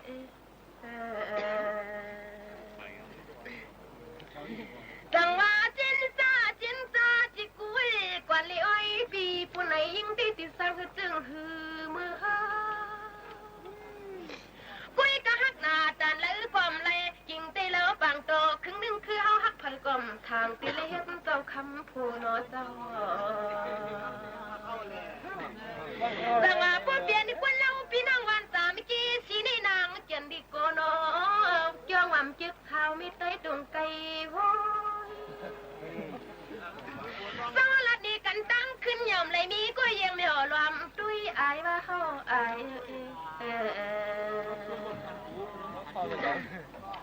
นี่ตุ้ยรู้เพื่อนคำทางหน้าปากซ้ายพี่เป็นน้องนางอายตาปล่อยให้จำน้องยิงเปียวตายมึงตอนชูเช่าวันดีแกดีวันว่าโคล้องเขาคำปีจองปองวันดีของลีวันคุณปีเมืองไก่นะสังด้วยรู้สีนาลีปุ๊บเดียวนางานาลีก็ซ้ำตัวเอาเชียงอันก็ปุ๊บทันลอยควางปุ้ยเขาหลัดมานำนั่งก็ดีมือโอลิมสังทำกันซ้ำด้วยกว่าเราสั่งโตครึ่งหนึ่งคือพุ่มใครปล่อยเมียงยิ่งน้องชูมือซ้ายหลัดมาปันเล่นี่น้องที่ปื้อทอมปื้อตวงก็ลองฟังกันอันลองตังพี่ที่ซ้ายพี่มีท่านแล้วน้องทำเราห้องคุณทำแล้วตลาดนะน้องมาช่วยเราเปลี่ยนพี่ที่มากคางนี่มันคมนาจะดีวันว่าโคล้องเขามันปึงเพียงเขากินย่อยอ๋อค่ะปอแม่ปีๆน้องๆเขาค่ะตอนตาดั้งห้องปล่อยเสียงเขาค่ะนั่นเป็นห้องปล่อยเสียงการหักกันคุณดั้งเมืองจึงไทยเสียแล้วเลยเอาตื้อตั้งอันลีในเสฝากตวนจนถึงพี่น้องเขาขาวเงาปืนหูตั้งหันเยาก็ลองเจิ้งลองอปุ่มซอนเจออีกปังตั้งหูนำตั้งหันกวางยืนจู้ถึงปอแม่ปีๆน้องๆเขาให้ลิงินถ่อมจ้อมกันอยู่ว่าเจิ้งหนังไหนค่ะอ๋อย่ำพงตะเหลียวนั่นไหนค่ะพี่น้องเขาค่ะยี่โมขานนมีปืนหูตั้งหันเอามาฝากตวนจู้ถึงปอแม่ปีๆน้องๆเขาถ่อมเมื่อเลยก็เมื่อนั่นเดี๋ยวว่าจังไหนก็เจอนั่นขนาดเนาะสืบถอมด้วยลองว่าอันลีต้องไม้ในนั่นฝากตวนจู้ถึงปอแม่ปีๆน้องๆเขาอยู่ค่ะแกไม่ว่าแคบตินในมันมีกะขันกะหือก็เย้าเอาปักใส่ดีหูอำไลก้นห้ายก้นแก๊กนั่นเขียนกะหือก็เย้าอำไลแคบจุ่มก้นหลีไลปอแม่คือฮักลูกล่างกะหือฮักสังอำหมอฮักจึงอำถึงตีห้อยฮักไลลูกล่างปอแม่ให้กะหือก็เย้าอำถูกลิเฮ็ดพิษลึกล้ำคู่สราเฮาค่ะมีปัญญานำกะหือกอหลีสั่งสอนจี้ในเส้นตั้งพิษจึงตะเป้ลูกน้องจังตุกข่าหยาบคันใจเลยค่ะตะเป้ลูกน้องซ้ำคู่สราให้กะหือก็เย้าสั่งเนปันเส้นตั้งหมันแม่นจึงถูกลีอยู่จำอยู่ค่ะโอ้ยก็อำนั้นก็ใต้ก็อันว่านั่นลีเนื้อเจ้าเก่ากะหือก็เย้าสั่งจันตกเนื้อเส้นตั้งฮุกไห้จึงอำถูกลีหอมเฮ็ดก็นาเฮินตั้งหันถึงเปิงกันกะหือก็เย้าอำถูกลีแจกเนื้อเลือดกันในค่ะก็หักคะลือหักกะหือก็เย้าสังกลุ่มปันลองเจ็บเสียบอยู่ก้อยจึงถูกลีแพ้ตั้งกันอยู่ค่ะโผตั้งเมซ้ำปันตั้งป่องใจกะหือก็ลีสั่งเฮ็ดลองอำซื้อต่ออยู่ก้อยจึงอำถูกลียอมหับก้อยหิมหอมเฮาคาซ้ำใครเซกะหือเซสั่งเจ้าเก่าอยู่นิ่มอยู่ในจึงลองเซเนเขาได้เย็นกว่าหังก้อยมันอยู่ความขอความหมอลาดกะหือก็เย้าถูกลีลาดมือถึงยามมันนั่นก้อยหูถ่อมมันลาดเนอันเจ้าเก่าลาดนั่นเดมีพรลีเดอร์อยู่ค่ะหมักตาเฮาซ้ำเจ้าเก่าด้วยจึงหือไหนนั่นลีเซอันเจ้าเก่าหันจึงหือไหนนั่นตั้งยามหังจากะหือกอลีสั่งมีตั้งยามอันลีอยู่จึงก้นก็หักนำไว้อยู่มาหน้าเคยหมอปัญญากะหือหมอสั่งมีหมาหน้าในจึงเหมือนกันตั้งมีปัญญานั่นก็เย้าค่ะน้ำเจออันว่านั่นซ้ำใครป้ากะหือป้าสั่งป้าหยานจึงถึงตีเต็มทวนไลค่ะวิริยะลีกะหือกะเย้าสั่งเฮ็ดจอมหยันปัญญาจึงอ่องมันไลเงินเมื่อไปมีเก็บหอมสีมีเย้าถูกลีเปียงจ่ายไว้อยู่ค่ะด้วยหันลองลีตาเฮอเจอเจ้าเก่ากัดเย็นนั่นตื้นเตโหลมันนั่นแก้วเล็กไล่ปลายเปซ้ำสังหูน้ำสังเล็กไล่ปลายเปสังหูน้ำหวานอรสามันจึงข้าวย่ำหลูลิกอันว่านั่นเตมีมาหังกล้วยมันอยู่ในนั่นค่ะอันนี้ก็ยุ่มยามาอันถูกลีต้องหมายเฮาค่ะนั่นฝากตอนจู้ถึงปอแม่ปีน้องๆเขาในวันเหมือนในว่าจังหนังในค่ะสึกยินถ่อมด้วยลองอันเฮาค่ะหางเฮียนฝากตอนจู้ถึงปอแม่พี่น้องเขาในวันเหมือนในกันเที่ยงก่อนค่ะ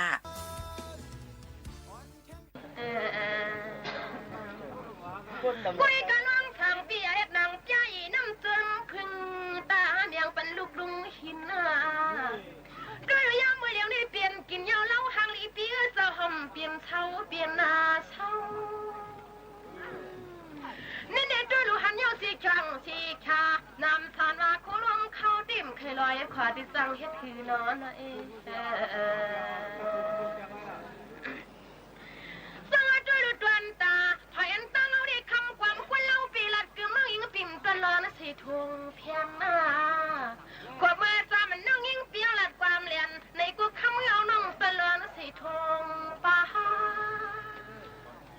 น้องตีลัดเจอเหี่ยวหลวงบ่คงอาป้าทางว่ามันเธอเขาก็ไล่ก็ใจปีซอยอย่างนี้เดินนี้เนอ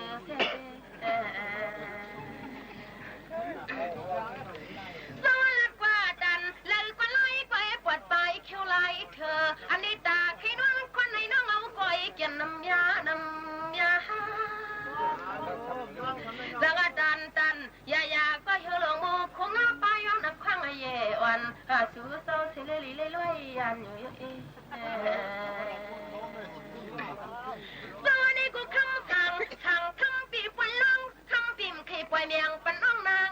ยันนอลัดปันเฮามาได้สายปีปูงานยิ่งน้องติดไปตวงซ้ำนี่ปุ้ยยินสิเลี้ยงกาไก่คือผู้มีหมอความใจจุ่งเวียงกับเมสูเลยเล็ดกว่าตัน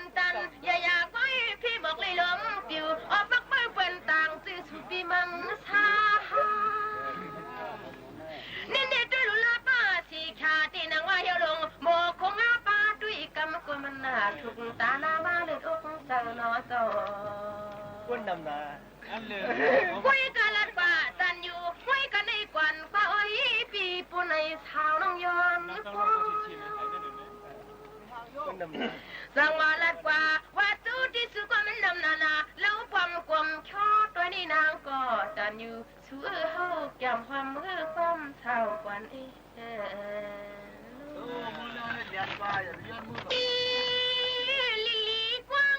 อยู่น้ำใสลวงห้ามคำวันมีไปไม่คำมันมีค่อยมกลิ้นเปีย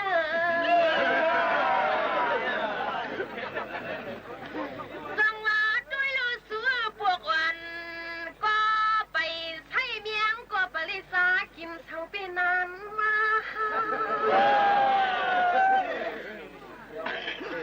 นี่ด้วยลูกวันลี่สั่งทั้งต่างทางต่ออ๋อลูกมีวันคำความตูดถ้าคิดเผาดีเมียงยามีคนโมยอยู่เอง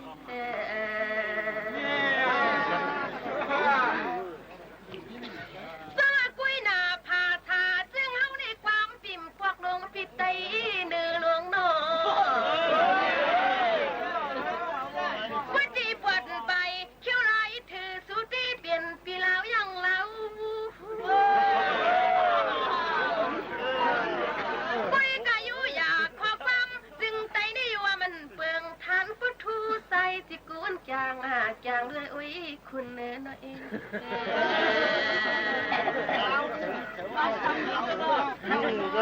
สวัสดีลูกคิดเจอปิดคอที่สุนเปลี่ยนห้ามคำมันมีไปเนาะไม่คำนี่ลูกไม่วันนี่กินเนาะเปียอันนี้ด้วยเนาะผู้ปีเจอปีคอปล่อยลูกลางอันใสปีตาปันเฮาลาสังวาลัดป่าว่าจูที่สู้จาริยวันฟ้าโคลมเข้าดวงมาทอมกวนปฏิย่อยปุ่งวันสาวน้องปีลัดจูสู้เลือนะเอสวัสดีลูกเฮาลูกมีกวนเหล่ในกุยหนักความมันน้องอำเหล่ลุงความขี่น้องอำหูนั่นเอาปางในสามมือสังอาปุ๊บนะคือหน้านี้ในน้องวันปีย้อนทำติดปวงมิวซึ่งคือมาสังอาน้องที่วุ่นกว่าวุ่นขึ้นคือทางพี่น้องเมืองไอ้ขี่ว่าเขาขี่เนื้อหน้าโยสังอาลัดป่าลัดขึ้นไม่ขึ้นหมอกนี้มากกว่าแล้วละนางสาวในฮะเอ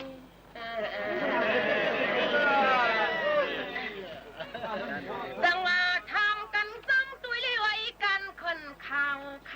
อ๋อลูกยิงปืนวันในความนี้ก็จึงตั้งเตียงกันข่าวอันไตเปียทางเรา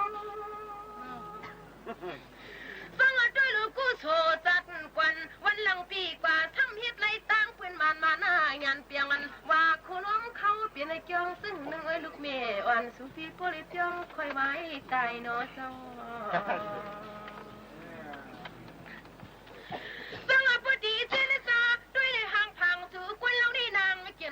ซื้อลายเนาะเปียสั่งซื้อเฮาเปลี่ยนมีสู่คนเราติดตินมาหำเปลืองตายนะคนหังลี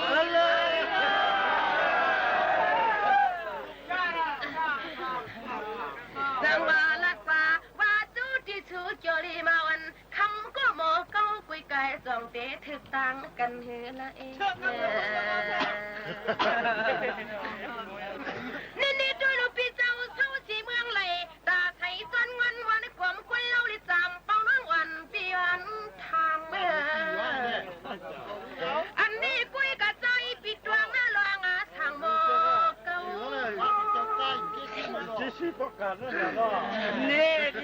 สวัสดีทางสิริวาเชือกสิริมิจิงนอนปีที่มือลีเพียวตีขึ้นเล่าขี้วามขี้ขึ้นนิดยานเมื่อเอาต่างน้องต่างหลังเอ้ยจังว่าพวกนี้พี่เจ้าเชือกสีน้องยิงกุลีซึ่งเฮาได้ตินมาหำเมื่อเอาเห็ดทางไข่ตวนหุ่งลินตวนเมืองเวียงจังว่าลัดป่าว่าจูที่สุดทางตวนความสวยยุ่งตายปีสองโลทำต้องด้วยตวนเหี่ยวเสือเศร้ากุยกะไว้ลิชิตาปีเปียงจัดกันทาชิลิเปียงตายสองอันเลยมีลูกยิงเปิดเลี้ยงคิดมากมายยิงน้องทามาตัง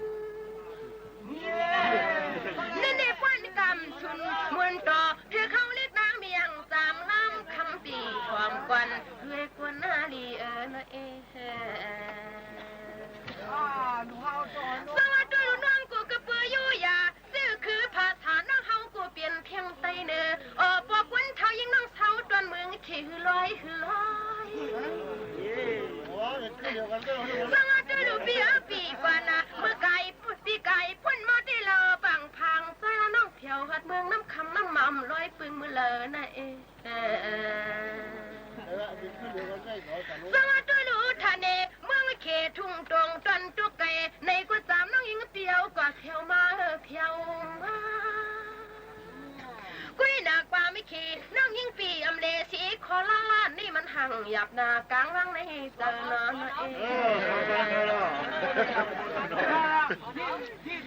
สวัสดีลูกปีพักกินน้ำน้องวันปีจำใครมือชาล้อหอยลูกปีพักกินลอยน้องวันปียันชาล้อดื้อกาใจสังน้องจีวีอย่าเปลี่ยนความไตเมื่อเข้าความปีไตเนเลอนะสังน้องจีเปลี่ยนอย่าพาบังเปลี่ยนความไตอยู่ปวดไปเขียวไหลเธอเมื่อเข้าส่วนน้องคือหน้านี้ให้ผู้ป่วงกลางวังจนลาสังจำยันเวพันจิกวนตัวรวยนอกาลอยปีป่วยซาจนให้ผู้ในมือก่อเฮ็ดตุกวิ่งล้อเสื้อชอนกันก็ดีกว่าโอ้ยชูนะ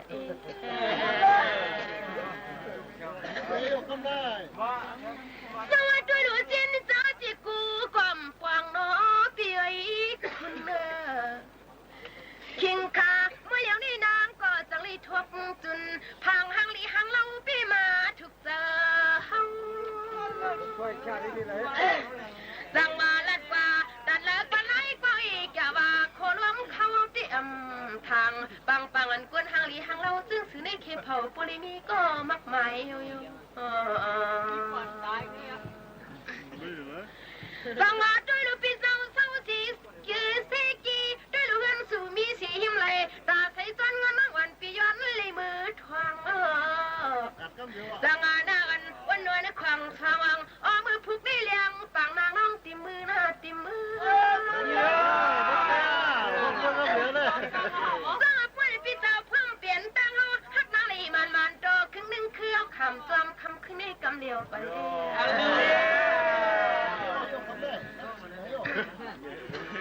สวัสดีปีลัดกว่าจูที่สูมาแล้วเปิ่นห้องขึ้นคำดึกเขียวเมืองก็สมาเลี้ยงยังหอ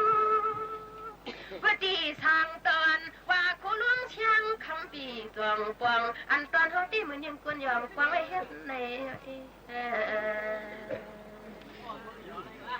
สวัสดีลูกลัดกว่าดันแล้วก็ไล่กว่าหน้าพี่ลานตาไม่มึนเธออันในคีปิดที่ว่ามันเปลืองทานก็ทูนี่ด้วยรู้น้องที่คำวันตอนคืนนี้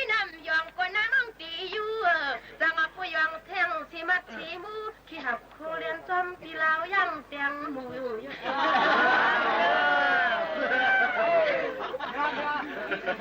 ดังงานลัดป่าว่าอุบจุปากเราเกาลินจูชูปูด้วยในนางก็ว่าทันดีปอยอุลีปอนี่นี่กึดหยวนวิกันในกวนกว่าผู้ว่ามเถือเขาก็เราฟังกลมช่อสังซื้อมันเถือเขาได้ตินคำจอมปีกำเหลวเยอะเองสังตันเนี่ยอยากพระไว้เตียงยิ้มเกียนเด้ออันมือเหลียวนี่นางกูพูดทันลีมืออยู่ลีมือฮ่าไล่ลือหรือใส่ถ่อมด้วยเพ่งความกันกว่าเยาขนาดพี่น้องเขาค่ะอำว่าข้าวแล้วพี่น้องเขานั่นถูกดีเลยรูล้อมด้วยถึงป้ายอยู่ดีตัวเจ้าเก่าเฮอเต็มทนไล่ในนั่นค่ะมีเงินคำกะหือกะเย้าอันลำลองหรือเสเปิ้นนั่นป้ายอยู่ลีเฮาค้านั่นถูกดีเลยรูล้อมด้วยถึงหนังหือบ่ได้อำเป็นตั้งเป็นรอการนั่นอยู่อ๋อค่ะตั้งหมดตั้งเสียงเฮาค่ะเลยหางเฮียนฝากตอนจุดถึงพ่อแม่พี่น้องเฮาเขาเสมีลองข้องคำอำนั้นก็ใครจี้จำจี้แน่ว่าเฮาค่ะยินจมเสียงตุ่มยอนพี่น้องเขาตั้งหมดตั้งเสียงอยู่ในนั้นค่ะเมื่อหนังเฮาค่ะลาดกว่าเมื่อไกลนั่นเตรียมมาเกาหลีกับ10มาเกาหลีอำนั้นก็ส่งมาดังแชทเฮาค่ะเกาหลีในห่มจมหับตอนกูก็กูก้นตอนตาเดเฮ็ดเฮอมันหลีสิอ่อนตอนเสเก่ากันนั่นอยู่ในค่ะวันมื้อในข้าวยามหมดเสียงกว่าเย้าค่ะพ่อแม่พี่น้องเขาค่ะเดย้อนผัดยันพ่อแม่พี่ๆน้องๆเฮาเขามื้อกว่าก่อนส่งขึ้นมาฮบมาทุบจอมกันตั้งห้องปล่อยเสียง AM 1476 GHz สวทวิ่งเก้งใหม่สถานีวิทยุกระจายเสียงแห่งประเทศไทยจังหวัดเชียงใหม่อยู่จอมเขาสุภาวันเชื้อสารวินยิ่งโมขาวนุ่นผัดยันมื้อก่อนย้อนสู้ปันให้อยู่ลีก้างยันพี่เขียนกันกูก็กูก้นค่ะเหมือซุงค่ะไม่ใจและเฮอพี่น้องเขาก้างยันตั้งเป็นกันกูก็กูก้นวัดเจิงหนังในอยู่ค่ะสืบยินถ่อมด้วยลองปื้นหูตั้งหันหางเฮียนฝากตอนจุดถึงพ่อแม่พี่น้องเขาเทียงก่อนค่ะ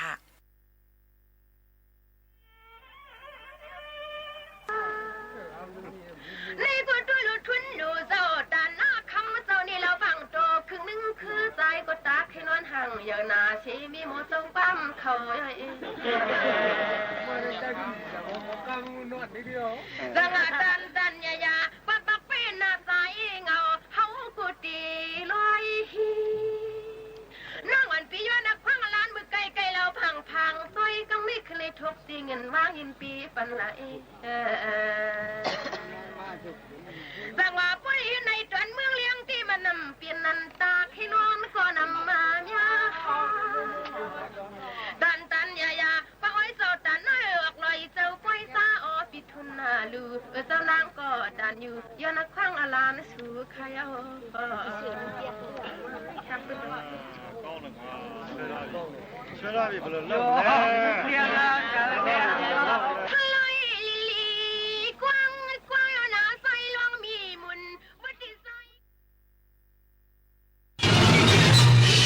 สถานีวิทยุกระจายเสียงแห่งประเทศไทยและเครือข่ายทั่วประเทศเสนอข่าวต้นชั่วโมงรู้เร็วรู้จริงเกาะติดทุกสถานการณ์